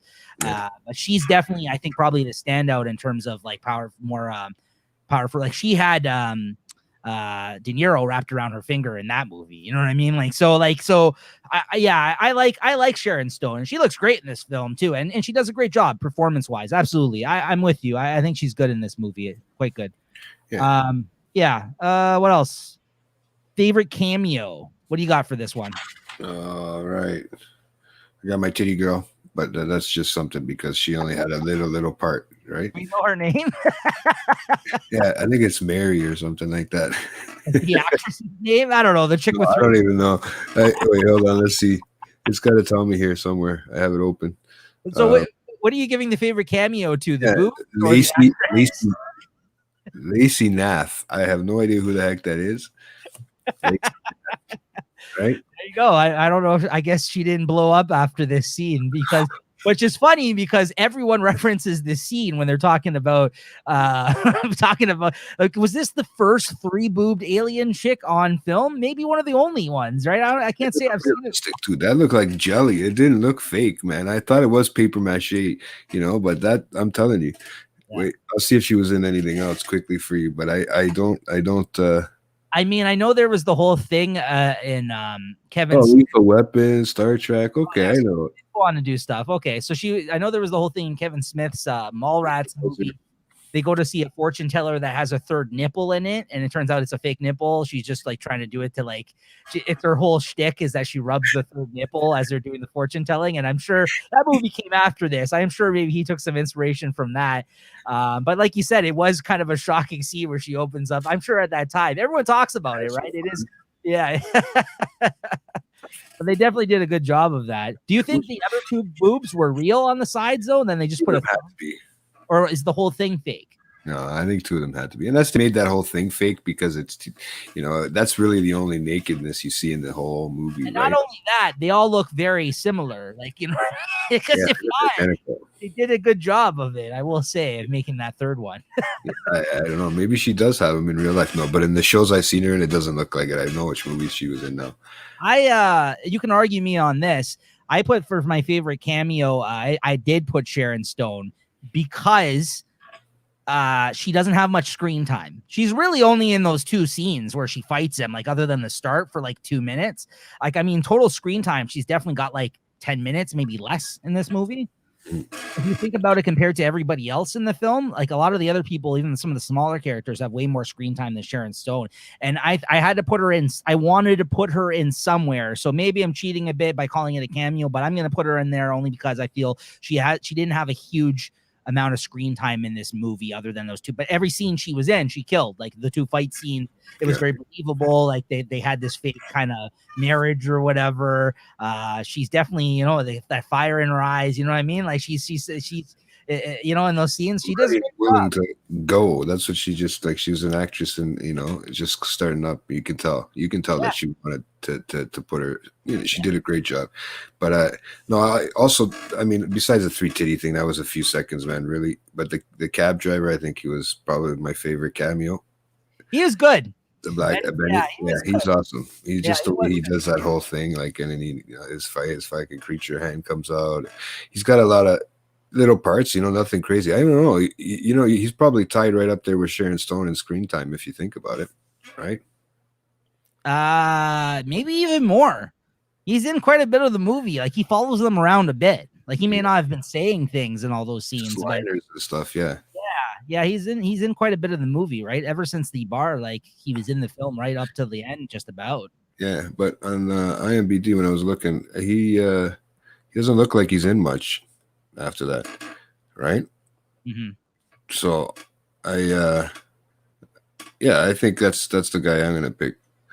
To be honest with you, it's not gonna be the 3 titties. I just wanted not to be that girl. What's the actor's name? Where's Benny here, man? Oh, he's down on the list. See, that's what I mean. There he is, Mel Johnson Jr. Okay, yeah, he's good. Absolutely. Yes. Okay, so now we get to the overacting award. I think this is undeniable. Who's the overactor in this film? As much as I love him in the movie, I got to give it to Arnold as well. He's just so over the top. He's like the grunting. Like the grunting is peak Arnold in this film too. Like the thing that everyone makes fun of. In this movie, it is like peak Arnold yelling in this movie, because like there's even even when there's the scene that stuck out to me rewatching it upon this rewatch, the cab is about to try to run him over after he ditches the bill, right? Even when he jumps out of the way for from the cab, he's like, ah! he's just yelling the whole movie, right? Like it's like everything's just so over the top, like an extreme, like, but he's trying, right? He's trying, like this over the top. That's what makes it great. Like his overacting, like I've said for this category before, is not always a bad thing, guys. Some overactors are like you're like cringeworthy. You're like, oh. But for him in this, it works. I think he made it work. So, but undeniably, it goes to Arnold for overacting in this movie. Absolutely. Oh yeah, for sure. There's no doubt about it. I mean, I thought there was parts of the movie where it kind of looked like it was all trying to overact, but I feel like they were just trying to keep up with Arnold. Yeah, that's what I mean. There's some bad acting in this movie. There is some bad acting in this movie. Like a lot of the smaller roles. I mean, corny, shitty like acting. I mean, I know like that whole the whole bar area. There's a lot of weird acting going on in there. There's a lot of weird, the cop acting, and there's just a lot of weird things going on completely in the whole movie. But without Arnold, it wouldn't have been a fucking $25 million or $200 million movie worldwide.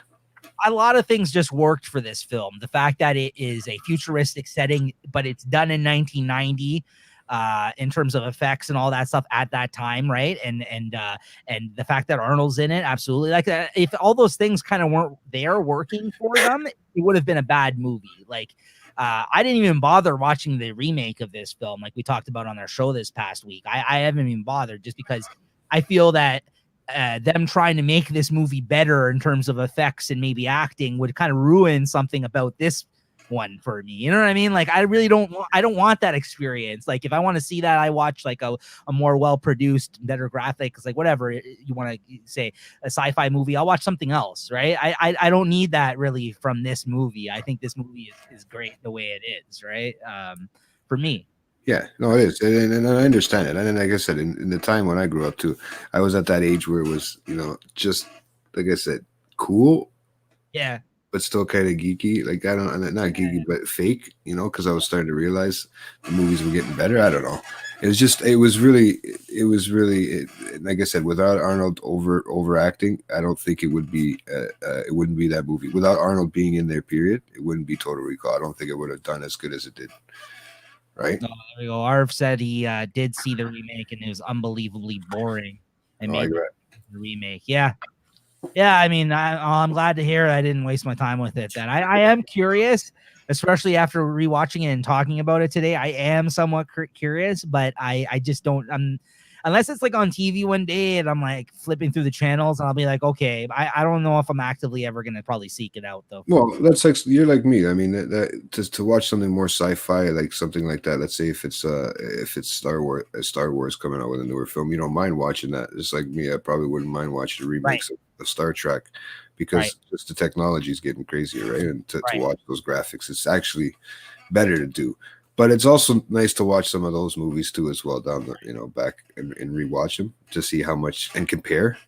Yeah, try not to compare so hard because it's kind of fucked. Oh no, I don't think there's any way I'd like this new one better than this one. But anyways, all right. So speaking of some over the top performances, maybe some less than favorable performances, Jay, if you want to mention, maybe if you had written down somebody as worst performance here.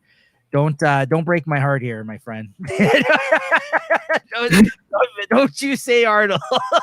Well, dude, I wanted to say both, right? And I had to. I wanted to say both because he kind of was the best performance, but he also was the most unrealistic performance that you watch when you're watching that. Even at least, okay, I'll give him this much. At least when he was not fake, he made it look real. As where the people that were acting and they were shitty actresses and actors. Like there was just that corny actress and they made it look shitty.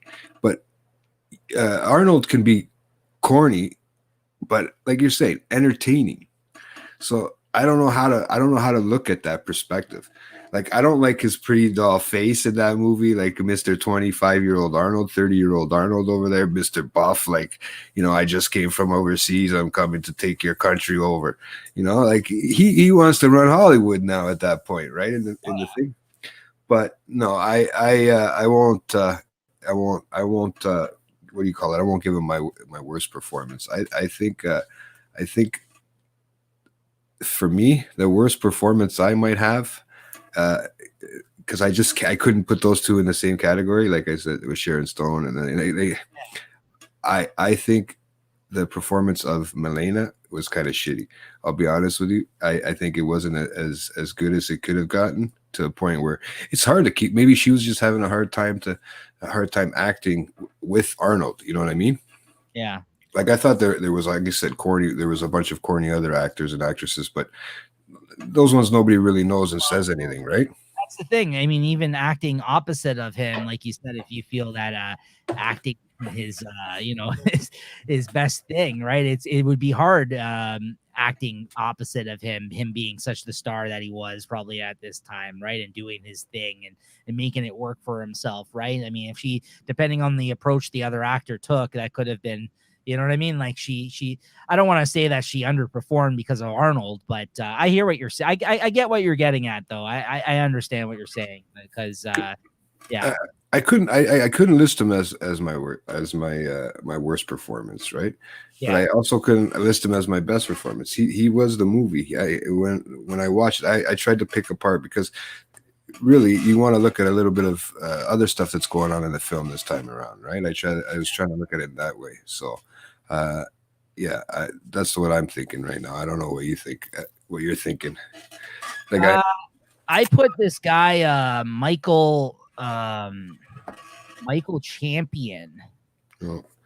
Helm, who played opposite Michael Ironside as the bad guy. I just found him very boring. I don't think like he brought anything to add, like as like the second guy backing up the main villain for the most part is Michael Ironside. I think that, again, like you mentioned, we're playing alongside somebody. He just came off. He didn't compliment him at all very well, I felt. I just felt, and then if you look at his IMDb, after this was in 1990, as of 1996, he stopped acting. It looks like. Now I don't know if he's still alive or if he just stopped acting, or if he was. I wonder what he was in. I don't. Yeah, I mean, he's in some smaller roles after this, as well. If you look up in his profile, but nothing. He's in Beverly Hills Cop, but this is before Total Recall, though. But after this, he's in a bunch of. He's an actor in like video games, I guess, as voices or something like that. It says here, and then he did some NYPD Blue episode, like very small roles, like nothing like to write home about. He was Captain Cold on the old Flash TV series, which that's kind of cool, I guess. But I just felt like he looked very dorky in this, and like he didn't really add much to. I don't think he added much as a villain, like alongside Michael Ironside, and like maybe he worked acting alongside him hurt. I don't know. I just don't think he brought anything to the table. And not to say like he did a bad job, but I just felt like with everybody being, like you mentioned, over the top and actually like bringing some like weirdness or maybe some like interesting kind of aspect with their characters to this film, he was just very plain. And I just felt like as a villain, like, you know what I mean? Like he was the dorky guy with the transmitter thing walking around. Like he didn't do it for me. I don't know. He didn't bring anything interesting. Everybody else had like weird quirks or like, you know what I mean? Interesting aspects to their character. And maybe that's not his fault. Maybe that's the writer's fault for, you know, what they put this guy in during the film, right? Like the type of character they wrote for that actor, right? But I got to put him for worse, just because I wasn't very impressed by him at all upon rewatch. Christine, while we were watching the movie, was saying that it should go to, which I can also disagree with her, the Recall team she felt they were horrible. Like the recall team, the acting that was going on there, especially the woman after like he freaks out. She's like, I'm telling you, he has been to Mars. Like that was just really bad. I haven't injected it yet. Yeah, I can't disagree with her. I think she brings up a great point by saying I didn't look those people up because at that point I already had this guy as my candidate, but I'm like, that's a good call actually on those recall team people. They were pretty bad. Yeah, but some of them I don't even think have actual names in their cameos, right? Yeah. So that's why I went with this guy, Helm. But this is what I mean, where it could be some kind of corny acting and shitty acting around good acting and stuff like that. You know what I mean? Right. So I just tried to look at one of the main characters that we were going to see quite a bit in the film. Yeah. Right. And yeah. So what do you have written down as your next category here? I have nitpicks. Yeah. Okay, that's what I have too. Okay. I'll start this one off. I only got one, and surprisingly, because I know some people may look at this film and try to point out all the flaws, or like, why is this that, and why is this like that, blah blah. And some of the things that I guess I could also put in nitpicks, I guess that were in my categories of what's aged the best and what's aged the worst, which we'll get to. But the only one that was glaringly obvious to me upon this rewatch of this film was, why do they keep putting glass windows in these space stations like that can break? Like, what are you, stupid? Like, it seems like there's one scene, and it's not just this movie. All kinds of sci-fi films do this, all kinds, and then like everyone just gets sucked. Cool. Yeah, I know it's a cool effect and a cool, like, something cool, like a scene that may be interesting. How are we gonna like close up this window? Yeah. But it's almost like they always have a backup system of like a door closing. And I'm like, if you have that, then why don't you just leave it? Like, why do you, like, because you want to look outside into space? Then make some sort of glass in the future that's unbreakable, right? Like, I don't understand like why they, like, there's always that piece of glass in the space station in these films that someone breaks, and then people just get sucked into the vacuum of space as a result. So there's ships. Yeah. It's not just this movie. They're not alone, but it always bugs me when I see that. I'm like, why? And in this film, directly after it happens, these big like titanium doors or something like slide out of nowhere. They're like, hit the emergency doors. And like, meanwhile, there's like people flying from the airport or whatever, the spaceport, right? This is that scene after he's revealed from the woman costume. Yeah. And then he ends up, when they come to kill him, Michael Ironside's character Richter there, they start shooting, and he breaks open the window, and that causes a diversion, and he's able to get away, right? But it's just ridiculous. Well, I mean, I might have one or two there that I did for go ahead. I obviously had it at the corny part. We've already mentioned that to me. For me, it's kind of fun to watch. Not so fun to watch such a corny old movie. What did I say to you the other day? That sometimes watching those old movies, you forget how you just don't want to keep watching them. How you just want to turn it on and off, sort of thing, right? Because it was, now that rewatching it is just kind of like hard to watch. But I had a problem with how every time they got into a fight, okay, like let's say him and Sharon Stone, she didn't. Yeah. He hit her. She didn't have a bruise. Nobody has marks on their face when he pulls out that thing after his eyeballs pop out and his skin is so stretched and everything like that. How did he go back to normal? And on Mars, aren't you supposed to? You don't explode. I would have thought you would implode. Like you get what I'm saying? Instead of your eyeballs popping out, I would think your body gets sucked in. So I don't know. I was just I had a weird issue with that, right? Like how they couldn't. That was one of my nitpicks. How everybody looked normal after he goes back to normal. He still looks like he came out of a beauty salon, right? Same with Melina and all those people too. Right. So that kind of thing, right? Maybe the makeup team on this film didn't do a great job of as good as the effects are. I think maybe they spent their whole budget. This movie costs a lot to make at this time, by the way. Yeah. So maybe I don't know if this is one of the films. This might be one of the films. I'm gonna look it up here when you start talking for the next category or whatever, but there was a film that he bought into, Arnold. I don't know if it's this one, but he was very famously early in his career. I think he actually, I think he I think he bought into some of the films that he made, like actually like invested in them, I think, for on this success. Like I think he banked on the success of some of his movies at this time. I don't know if it's this one, but there's one about that too when I was looking on IMDb. I don't know if it's this one, but it was definitely one of the films I recall hearing that I don't think they wanted to make, or that he really had to kind of like, it was one of these things where you had to convince them to do the film somewhat. And I think as a result, I don't know, like, I guess he had money at this point in time for sure. He already had so many Terminator, and he had, although Terminator he wasn't like a big character until the second one. He was a villain in the first one, right? But he was on Predator, so yeah, maybe he had some money. I don't know. I will have to look that up because I remember hearing something about that, like earlier in his career. Like I think he had to like invest in himself a little bit for one of these to get one of these movies made. Because sometimes these movies, like even back then, they were too big of budgets for studio, right? This is before movies were making like huge amounts of money, right? During like the 90s going into the 2000s, like blockbuster films, you know what I mean? Before there was all these franchises, the Marvel movies and this kind of stuff, right? This is the only thing I think they maybe saw on that level to at this point was like Star Wars, maybe, right? Like I would think, right? So I think this I might be very million. 90 million to produce this. Yeah. Wow. That's I wouldn't looking at it now, you're like, where? Like right there. You think about it, like where? But they made 200 and something million worldwide. Right. So I mean they did benefit off of it. I mean, that's when like you said, people were going to movie theaters and they had to go out if they wanted to watch something like this. You weren't gonna sit at home and watch it, right? Right. So but I think it was somewhere in between like 30 and 90 or something like that, if I wasn't mistaken. That's a big gap in between, but I don't know if maybe I was looking at what opening day was. I think what opening day was like 25 million US. Mm-hmm. So they did do quite well with this movie, considering, because that was, like you said, an action-packed movie at that time. That was something. And when they said Arnold Schwarzenegger is going to be in it, you're already thinking Terminator and stuff like that, right? So you're like, all right, I gotta watch him in this, and it ends up being fucking weird.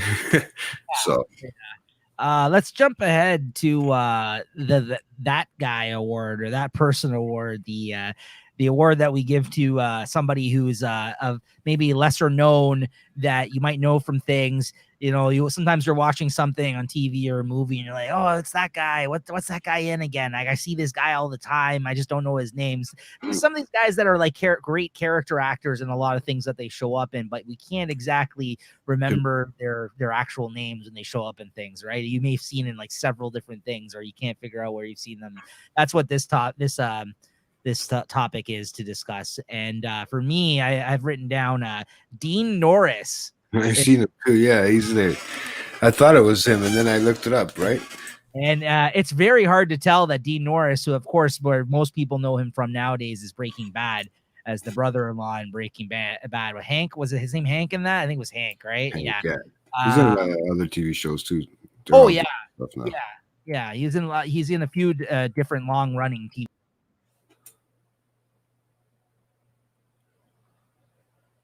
Where did I lose you? What happened there? Hey guys, I'm live. I lost Nico. So how's everybody doing on the late night chat at the movies? I have no idea where he went. We'll have to see. Sorry about that, folks. Did you see? It tripped me out. I thought I did something wrong for a second. But I will. I'll bring up the image here of Dean Norris so you can see, because he's the guy that has like that weird, like snail-like face in the bar that's sitting with the guy that turns out that he has Kuato connected to him. Oh shit, we didn't even mention that. Sorry. For favorite scenes, that I think I had it written down. Maybe I just didn't mention it. That is absolutely one of my favorite scenes, when you get the reveal of Kuato being under that guy's shirt, like the guy that's like the leader of like movement is essentially a mutant, like that alien that's connected to the guy's belly. Like, yeah, I don't know how we missed that one. That scene, when I first seen that, that's what you're like, this is like officially the weirdest movie I've ever seen. His name's George. Yeah. He's like, Arnold's like, "You're Quato, aren't you?" He's like, "No, no, I'm not Quato. You'll see it when he gets here," or something. Like, opens up his shirt, and it's like I was like, Yeah. That was the cinematographer. That was graphics person's wet dream back then, man. To make something right, like that, right, for sure. that was like a, that was like a Chucky doll with the hair burnt off and just popping out of the stomach. You know how they would make that old school Chucky doll from thing. Yeah, Yeah, yeah. there he is, right there with a side by side here. Kind of, if Very you want weird, to, eh? yeah, you can barely tell it's him. No, but Like really, I mean, looking at it side by side here, you can, but again, good job on the makeup here on the effects on his face. Like, right, it looks really awesome how they did that extra weird skin flap thing. Like, Tony, yeah. Yeah, it's very strange looking, right? But I think he called him Tony. I think that's what his name was, right? He was a guy at the bar. Yeah, his name was.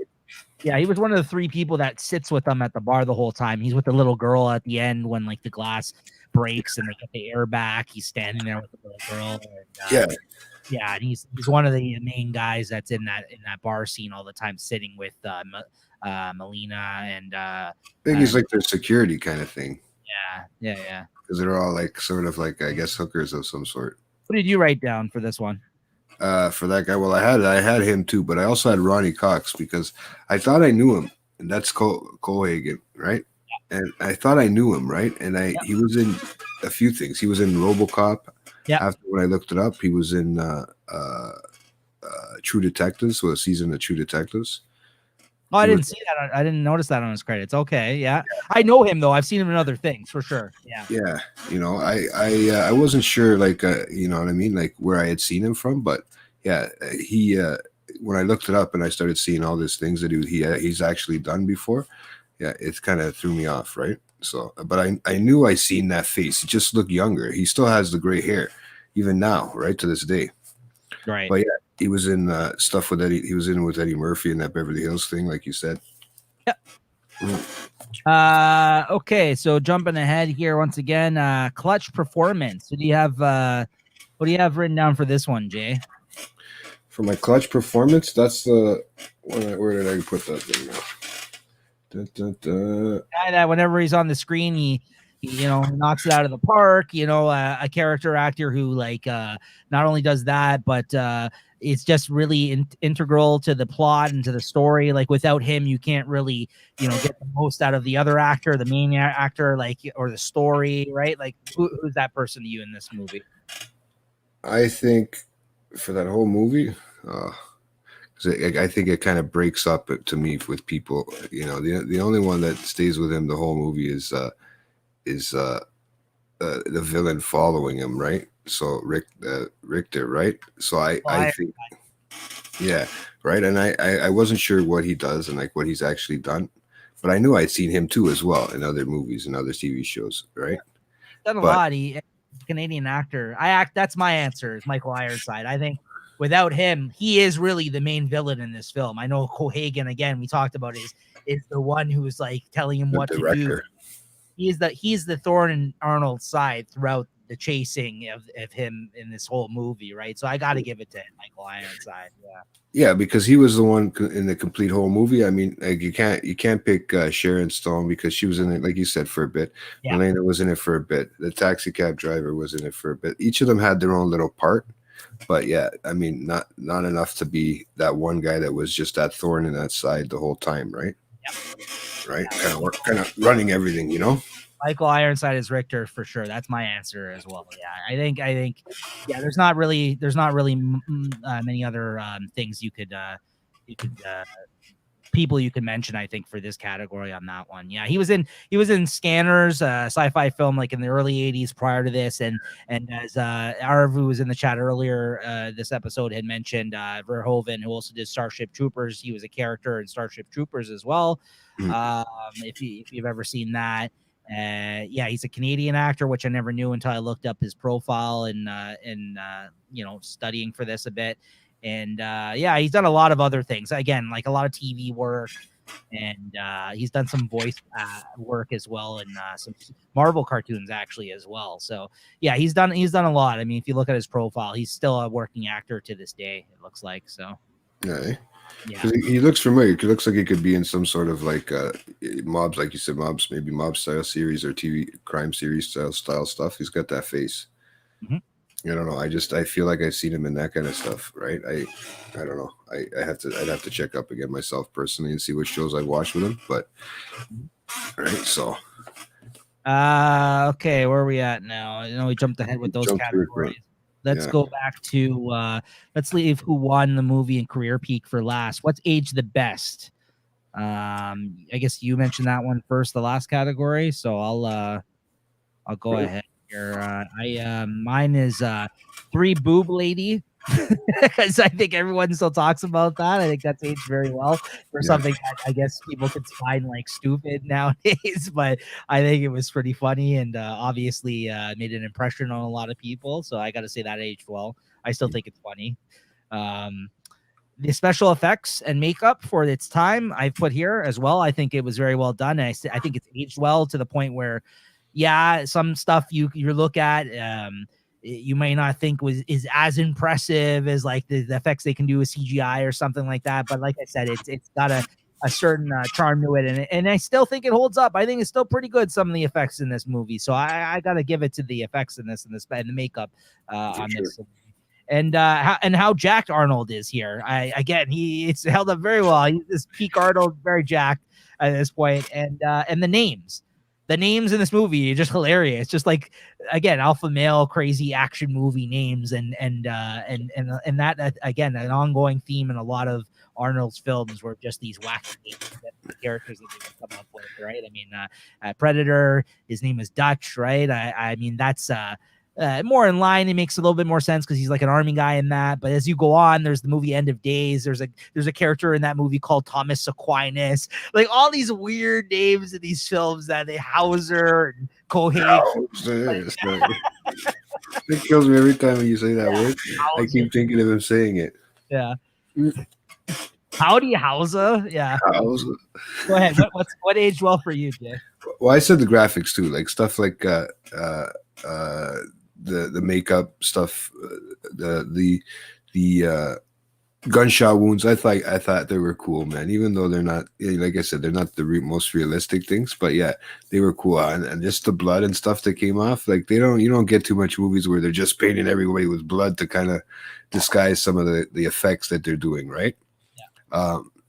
I think that part aged the best. I think those little it boils down to everything, like what's his name, little Quado or whatever that fucking comes out of his stomach. Like, I mean, those things, the graphics are fuck. When you look at it, it looks like a fake doll that a little kid would have right now, but just burnt to shit. You know what I mean? Like it really does, and it's held up well. And I think also the vision of the future is kind of held up a lot.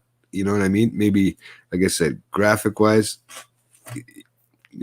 kind of touchy, but also, it's held up, that realistic vision of the future. And one day, that's from 1990, and also from a film, from a book from the 70s that they were talking about, still going to Mars and colonizing and shit. You know what I mean? So it's kind of cool that that's still held up to this day.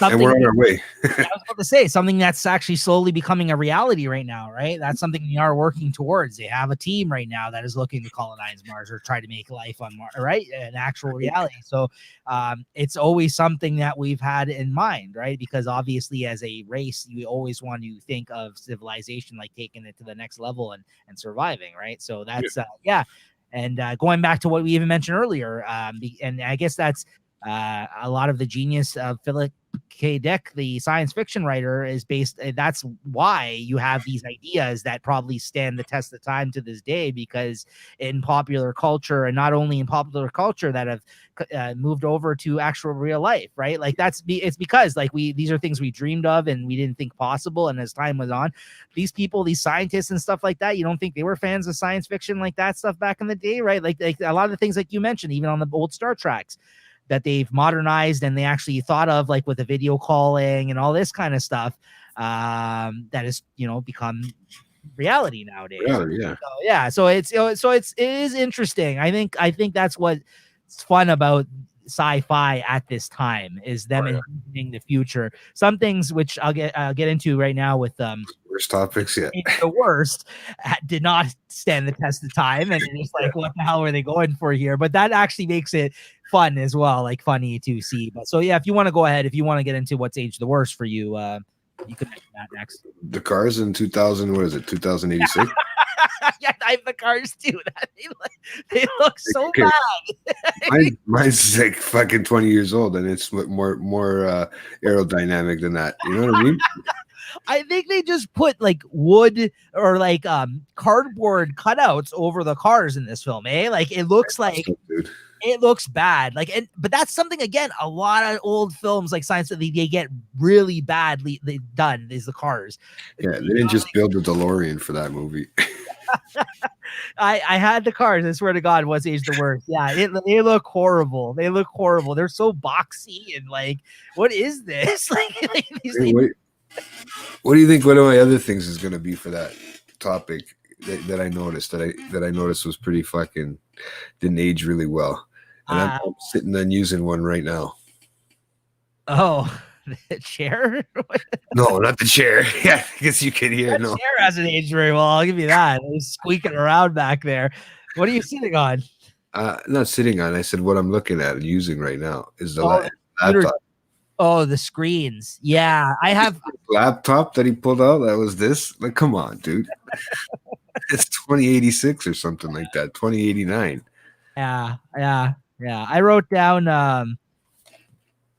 I wrote down, I just put a lot of the technology, but then to make a few points of certain things, I put as fun as some of the other technology is in the film, like we just mentioned, some of them were just like where were you going with that one? Like, what were you thinking? I put the cars, the robot taxi driver, which seems like, again, I know cars are driving themselves now, but that taxi driver, like you said, is really creepy and weird. Like I'm like, yeah, no, thank you. I would never get into a taxi like that. You know, like, no, I'm good. And the TVs in walls, the big TVs in the walls, like at the start where he's having breakfast, like that's kind of like, again, I know that's technology they have, like touchscreen type stuff, but it just looks bad, like in the living room there. Like it just like switch it to like a window sort of thing. It turns from the TV to the window.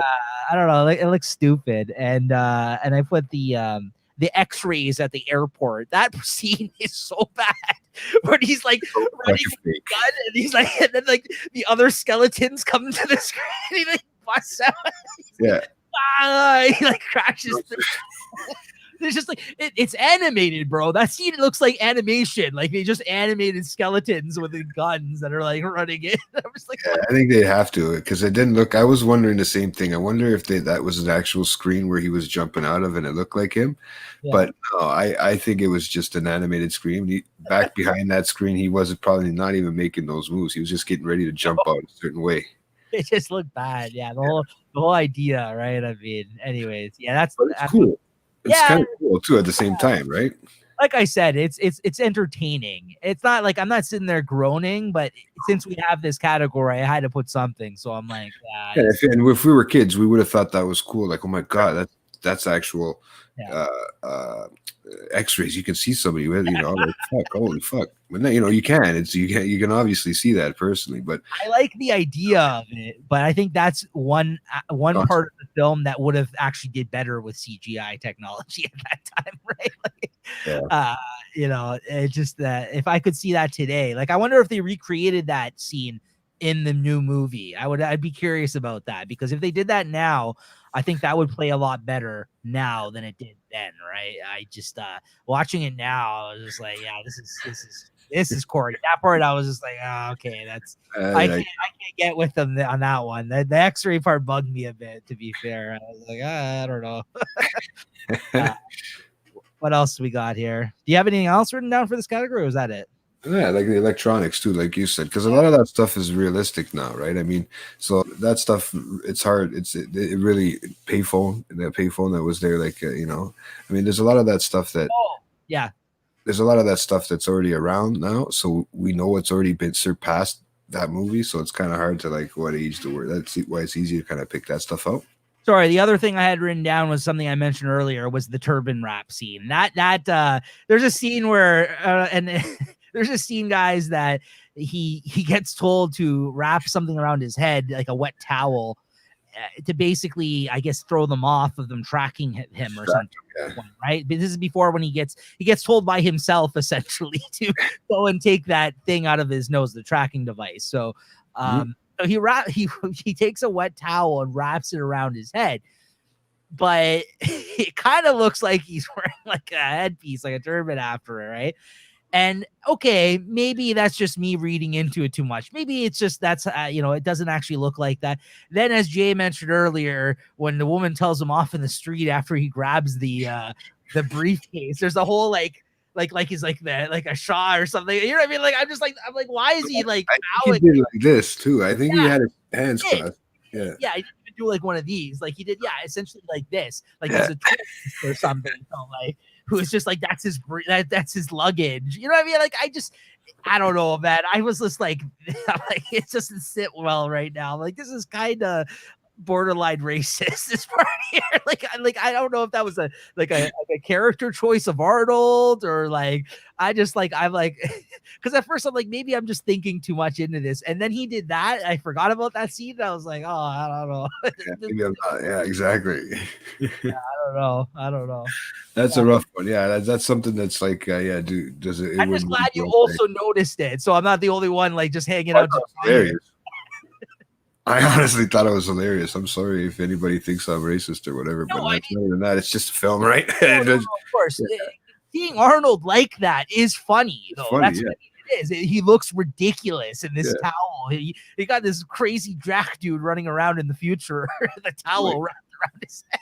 He kind of looks like he comes off the sand there, like because his whole face, like he's from Austria, like you know what I mean. He's got that whole accent. Yeah, absolutely. But it's like I wonder whose idea that was for him to do that like little bow that he does. Was that Arnold's or the director? I don't know. Yeah, I wonder if that was just what do you call that? Like on whose line is it? What do you call that? Ad lib. Just throwing it in there. Yeah, maybe. I have no idea. But it definitely stuck out to me this rewatch. It's funny and weird. Maybe. Yeah. So okay, so now we're getting to the bigger categories here as we almost are wrapping up. All right, who won the movie? Jay. I guess I'll start this one. I just looked up his name actually a moment ago. I'm going a little bit unexpectedly. Maybe you might think I might say Arnold because clearly Arnold was a huge movie star at this time, and I'm sure this was, very successful with him. But only because it's such a big presence in the film, almost as much as Arnold himself, and something that we've talked quite a bit about tonight. I got to give it to the production designer of this film. I'm going to say that he won the movie because I think at this time, this would have been a really cool movie to put together. And my hat's off to him. And I had to look up his name here because I didn't actually know his name because I don't know, these are the unsung heroes of films, a lot of these guys, unless you're in the business or you have an appreciation for film where it goes to these type of conversations where you're talking about the cinematography or the design or what have you, right? So the production designer that's listed for this Total Recall is William Sandell. So I got to give it up to him, man. That's a great job on this movie for its time. Like we just mentioned, certain things better than others, like from the cheesy looking cars and whatever he was involved in that. Those didn't look great, but to make this fun kind of lived in world and probably make the most out of maybe not much available to him at that time. Like you pointed out, it looks like a lot of the scenes in the film were done in like parking garages and what have you, but you know what, he pulled it off. So a good job. I got to give it to him for who won the movie, because I'm sure this was an interesting and fun project for him at the time, and something he definitely probably got noticed for, whether or not you think it holds up. Oh, and I was also thinking along the lines of the people who actually came and created that sort of vision of that movie. You know what I mean? Like I didn't know what to look under and what they'd be called. Like I know you get a director and stuff like that, which helps a lot too, right? But I mean, the people that actually do design stuff like that and do the whole putting everything together, not even just the one person, but the whole team around it. You know what I mean? It's not just one person helping build that little car or getting their makeup together and stuff like that. I think it's the whole Yeah. team, like you said. Let's looking at his credits here as well. Like he worked on many other famous movies. He actually also worked on RoboCop with Verhoeven prior to this as well. Quite a few of them from that did. If this movie looked like RoboCop aesthetic, like absolutely, he worked on that as well. So I got to give it up to him, this gentleman William Sandell. So, are you agreeing with that then, or? I can agree with that. Like I instead of going with an actor, because I had said cinematography and all that stuff, right? Like I had wrote down the whole cinematography thing because it's still to this day, it kind of trips me out on how they thought about it so long ago and how they put it together, right? Because I've watched a couple of shows from the 90s just recently too as well, and I thought they were really poorly executed graphic wise and stuff like that too. But this, they really pushed the boundaries on this one, I think. And like I would put it for the whole team. I don't know how you would look up the whole team or whatever.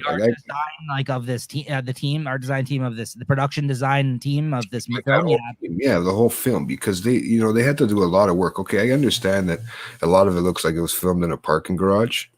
Yeah, but I mean, apparently a lot of it was filmed in Mexico too and stuff like that.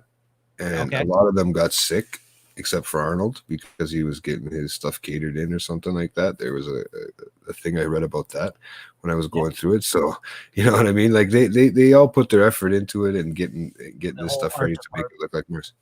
Yeah, I think that whole department did a great job. And I don't know what they never get recognized in anything. I know people talk about them, but I just don't know. You never hear the names like you hear Arnold Schwarzenegger, Sharon Stone. Of course not. Of course not. That's why I said they're the unsung heroes. And I think, like, again, like not every film would deserve us to maybe talk on these terms about them, but this film, because like a lot of what our conversations have revolved around tonight is the look and of the film. So I got to give it up to them for who won the movie in this one for sure. Yeah. And without them, I mean, that style of a vision probably helped create a lot more moving forward into the 90s and 2000s. You know what I mean? Like a lot of those pioneers, they're like a lot of those young guys are like pioneers at that time, right? Getting used to all this stuff, right? Absolutely. So okay, so that's that. And then career peak, Jay. You want to hit us with who you thought this was either the peak of their career or somewhere along the lines of, like, before they kind of went on the decline of their career. Like this is maybe during the fantastic run this actor had, is considered during this film. So go ahead. At that time, I think I want to say Arnold, but I mean he's still on. He keeps going after that. But if you're going to talk about who was at their peak, you're right. Sharon Stone. It was on a slight decline after. She made a couple good movies, but after that, it went into nothing. It went into some weird talking. In '96, I think that's when, at least for me, because after this, she had Basic Instinct, which was huge for her, right? I mean that scene's iconic with the crossing of the legs and all that. But yeah, I'm not. That was one of the ones I was thinking of. Yeah, she wasn't a huge actress in the Basic Instinct either. She had her little parts, but it was it Michael Douglas in that one and stuff like that? So it was more based on that whole story, right? I mean, it was a great movie, don't get me wrong, but I mean, the only one that after that she was good in was Casino. Yeah. So I think she kind of fell off. Maybe Arnold didn't help her at all, man, regardless. But, at least she looked good in that movie and that. But, yeah, I think she was at her career peak. All right. I'm not going to argue you on that one because that was one of the names I considered. And then I figured I could also make an argument for based on that because, like you said, after Casino, she didn't do too much for me, at least. But I'm going to go. And another person I was looking at his career was the woman who played Melina here that you also mentioned earlier, which was Rachel Ticotin. And the movie that I was mentioning that you knew her from probably is Falling Down with Michael Douglas. She was the cop. Yeah. She was one of the cops playing opposite Randy Duvall, the new cop in training that he was training in that film as they were tracking down, and was the one that was successful in actually capturing Michael Douglas at the end of that film. From his family was that woman. And I think she was better in that film. Obviously, she was able to show off a little bit more of her acting skills in that. And then the other thing I knew her from that came shortly after Falling Down was Con Air. I see that. She was the guard that they locked her up in the back of the plane there, and she was being like sexually harassed by the inmates, and yeah, her whole scene was mostly her locked up on that plane during majority of the film, but then she got free after, and she had a pretty decent role in that film as well too. But like honestly, for me, and those were all like 3-4 years apart. Was this Falling Down, which I only recently seen, but yeah, she was good in it, and Con Air, and none of those movies was she like the opposite, the lead. Mm-hmm. Like, you know what I mean? So like Randy Duvall, obviously you could say was a bigger actor than her, even in Falling Down, opposite Michael Douglas, even though she had a bigger part towards the end of that movie. Con Air, she was just a bit player in that, like, you know what I mean? Like that was all about Cage and everybody else. So I just don't think that she had many roles other than smaller TV roles after this film, and she didn't blow up the way maybe some would have thought. Of her playing opposite Arnold. But that's not who I went with ultimately. I said I could have made an argument for her. I could have also made an argument for Sharon Stone, but ultimately I did go with Arnold. And as much as that pains me to say, and this isn't the end of Arnold, don't get me wrong. Terminator 2 came out after this. And then, a lot came out after. So while this isn't his peak, I think the best of Arnold, at least for me, was either behind him or around this time. As the years go on, as much as I can say, yeah, I enjoy that movie. This is the late 80s, early 90s were peak Arnold. Later after this, you see him in a bunch of like, he starts to get into like these cheesier comedies. Yeah, he's like Jingle All the Ways and the Juniors, and like, don't get me wrong, like around this time, yeah. So you know, like look at this. So I'll mention some of the things he was in. Okay. So he's Conan, 82, Conan the Destroyer, 84, Terminator, 84. He's in the Red Sonja movie for a bit there. Commando, 85, okay? Raw Deal, 86, Predator, 87, The Running Man, 87, another weird sci-fi film of his if you've never seen. That's a pretty out there one too. Predator 87, The Running Man, Red Heat 88, Twins 88, which I like, Total Recall, and then Kindergarten Cop comes out the same year as Total Recall. Okay, huge film for him. I like that comedy with him. He's good in that. It's funny, eh? Yeah. And then a year later, Terminator 2 Judgment Day comes out. Okay, so if you're gonna ask me what's my top 5 of Arnold's films, I've already mentioned like 3 of them there, like Predator, Terminator 2, Commando might make it in there. Twins doesn't make my top 5, but I like it. I'm not insulting Twins. I mean, that's hilarious. Yeah. I mean, and then after that, you get like Last Action Hero, and you get Junior, and you get Jingle All the Way. So like there's the hardcore like action films. He's kind of slowly falling out of that. But then you get a couple of big hits later in his career. Like he had True Lies. He had End of Days, which I really liked. 6 Days, okay. It's not the best. Collateral Damage is not that good. So, and then after that, he kind of gets into bit roles as his career lessens, because he becomes governor, right? Going into the 2000s. So this is definitely around the time that I think he was at his best. So I got to give it to him. While I don't think this is during peak Arnold, I don't think he peaked with this film. You can make an argument maybe even shortly after with Terminator 2 he did, or even like I said, or True Lies time. But that's essentially after a bunch of films that he wasn't. But you're talking about career, right? Yeah. So even without movies, his career still was after he peaked in his movie career, he kept going up anyways, regardless. He was a governor. Right. Just because you're right. Just because he's getting roles though doesn't mean that they were his best roles as time went on, right? I think in terms of my enjoyment of his films, not his career path or like how successful he was, because there's still plenty of that. Like you mentioned, he went on to become governor and everything else, right? I gotta say this is the sweet spot at this point in time. So as much as I hate to say it, this is I gotta give it to him for this category for career peak is during this period of time. Yeah. Yeah, just because, like I said, I looked at the list and I'm like, literally almost my whole top 5 of Arnold movies up to Terminator 2, which came out the year after this, was within this time frame. So I'm like, I can't really make an argument for his second half of his career going into the late 90s, right? So see, I wasn't really into Arnold, I guess, as much as you. I don't know. Maybe that was just me. I forgot all about Conan and all that stuff. I remember when they did those spoofs on the Conan the Librarian and that kind of stuff.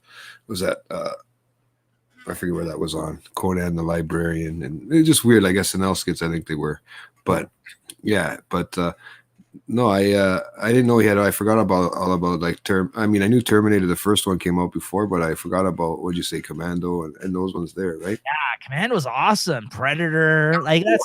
I mean, I wasn't even a big Rambo guy. I know that it has nothing to do with Arnold Schwarzenegger, but I'm just saying I wasn't. For some reason, I wasn't really a big fan of that either, right?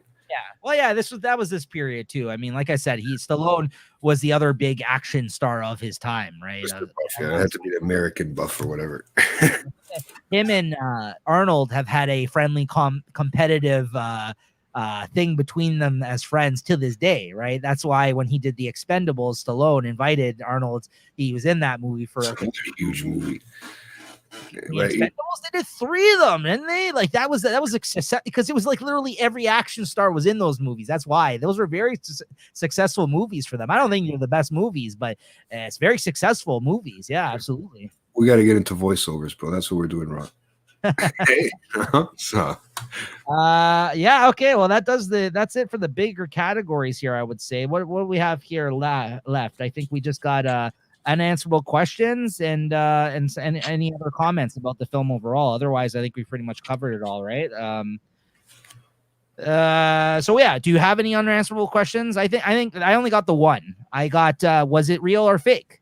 Right? At the end of the day, they make you believe that this was actually real for him by the end of the film, but everything they talked about him going through on this mission that they were going to implant into his head was a dream. He met the girl, they won the day, beat the bad guy. He was a secret agent. Like, so again, it wasn't one of those movies that left me trying to figure out whether or not it was real. But if you wanted to go down that road, there's evidence to say, yeah, this was not real. Like, it was fake. Yeah, like on who's telling the truth in that story, basically, because he's like fighting with other people, and really with the guy that's on the screen, and even himself, he's looking at himself through the screen. Like, I mean, how do you first, the one thing tells him to take it out of his nose, and the other thing tells him to, you know what I mean? Like, so it does make you wonder. I get what you're saying about that, right? Yeah, there's a lot of contradicting information throughout the film, which is what on purpose. And at the end, they don't really keep you thinking that. They do pretty much land on the fact, like, yeah, he saved the day and it was fake and he beat the bad guys. But in that recall scene, everything they said that was going to happen during that did play out in front of us, right? So you can make an argument. It is, I think, a possibly unanswerable question if you really wanted it to be. So how come this might put a weird twist to that question too? Because you know the button that he puts his hand in the end, how it was mysteriously molded for him. You know, right. He goes to do that. You know what I mean? His hand fit in there perfectly. Nobody else's hand would have fit in there. Yeah, that's a good point. I didn't realize that. Yeah, that's a good point. That's a good point. Was he there? Was it there to save the place, or what was it set up? Yeah, that plays into a part where, but that's an unanswerable question for me, right? Yeah, because they never really mentioned why it fit. They know that he had to go save, but it was part of the dream, right? Well, not only that, they don't even really get into that much of why they erased his mind. Like, I know he became part of this other freedom fighting force that kind of was like trying to take them down, like because he met that woman. Mm-hmm. But we don't really know the extent of what he did for those people, right? He mentions that he used to work for them, and like, but they don't really. The movie is very fast paced in the sense they go from one thing to the next, and it's all like weird, and you're trying to like catch up with what's going on, and that's what I mean. So they don't focus on plot once it starts rolling. They're just like, yeah, this happened. All right, on to the next thing. You know what I mean? So they don't really tell you. Yeah, you don't know what his involvement was with this crew, right? Maybe he was high up with them, right? Because the Richter guy kind of references him like we should have killed him before or whatever. It seems like Richter would have been below Arnold in terms of how involved he was with these guys, right? Like it seems like, yeah, like Richter seemed like more of like a lower level henchman compared to who Arnold probably was for this agency, right? For the government or whatever the hell that group is. Well, he wanted to give everybody free oxygen, right? That Yeah. was part of the whole goal, right? That was the whole thing at the end, right? But I mean, yeah, who I guess there was something else I was going to say to your question there, and I just totally went over my head. But yeah, everything happened so quick. I think the reason why they were going is I think maybe just because those scenes cost a lot to produce, right? Once stuff gets shot up like that and everything like that, stuff gets blown up, you know, to recreate it every time. Not like it's not like doing CGI. Like you're right. Yeah, like, you don't have a million takes of that guy getting shot up, right? You're like, all right, maybe one, maybe 2 takes, and let's get it on the first one, right? Yeah, you don't want to do it multiple times, right? Absolutely, yeah. If you go back and you look at that scene, that's another thing I want to know. Did he really die after all those shots to the back? You know why? Because when Arnold pushes him after to throw him, it actually looks like he jumps and twists towards everybody. I'm not joking. Go back and watch that. I seen that. Okay. And it freaked me out because I'm like, okay, he just got shot 1,000,000 times. Yeah, right. In the back. And when Arnold goes to throw him off to, you know, to distract the other guy, like to kind of, you know, screw up the other guys, he kind of turns and kind of gives that little sort of, you know, a stuntman jump, right? Here it is. Hopefully it doesn't get removed. I'm gonna put it up for pleasure right now. Hold on. Here it is. Well, yeah, now I'm just curious. Now, like before we end up the show, I need to see this. Here we go. Human Shield. If you guys want to watch this clip, it's called Human Shield. There we go. I'm telling you. But you see, this is exactly what made, I think, the movie so great, was because it's a continuous chase from the beginning to the end. Right. And you never know who to trust, who is his ally. And later on, when we get to Mars, you will see, I mean, it is like, you know, everything is a question and you can never trust anyone. There's a commentary track on this one. That's awesome. This is in the underground of Mexico City. Oh, see, underground in Mexico. Basically, on the escalator here is where we had real problems with the MPA because the original version of that was pretty, well, it's brutal still, but it was more brutal before. Yeah, I like that. Watch. You're going to see it. Because he used him as a human shield. Exactly. What else are you going to do under the circumstances? He tells you straight up how it is. Here, watch. Here it is. I continue to use them as a human shield. Yes, escalator.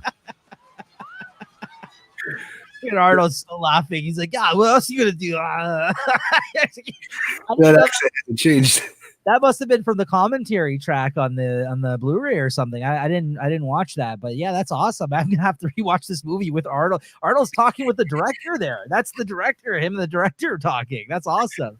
Could you imagine him just talking through the whole movie? I gotta watch this now. Like that's gonna be the new. I gotta watch this now. I'm gonna watch this weekend now. This is crazy. That's like one-liners all fucking time, the whole time. Right. When he does throw the body, it does look like he kind of has some action in his limbs still there. So his legs, like he's gonna catch himself. You know what I mean? Like he's gonna throw himself on the right spot so he doesn't fall off the elevator. Yeah. Right? Oh my god. I guess you were right. They said they filmed that in some of the underground in Mexico City there. Like there must be a lot of underground in Mexico City, dude. Yeah, there you go. All right, guys. Well, I don't know if you had any other comments on the film, Jay. Here, all I kind of said was Sharon Stone looked great. Cohagen, like I mentioned earlier, best villain name ever. Oh yes, and again, the influence of this film. There was even that season of like with the Recall Center specifically. It's been done to death, I think, in other things now, where people go to centers either to mess with their minds or like to do certain things. Like that is definitely something I think that whether it was Philip K. Dick's idea that kind of started that, or you know, using his idea in this film was one of the first times on TV or in movies. I don't know. I'm not sure. I don't want to say it's the first time it was done, but it's definitely one of the earlier examples you can use. I think people have taken inspiration from to this day because even in that film and that show that was on Netflix this past year with what's his name, my boy there, Paul Rudd, the one where he goes clones himself.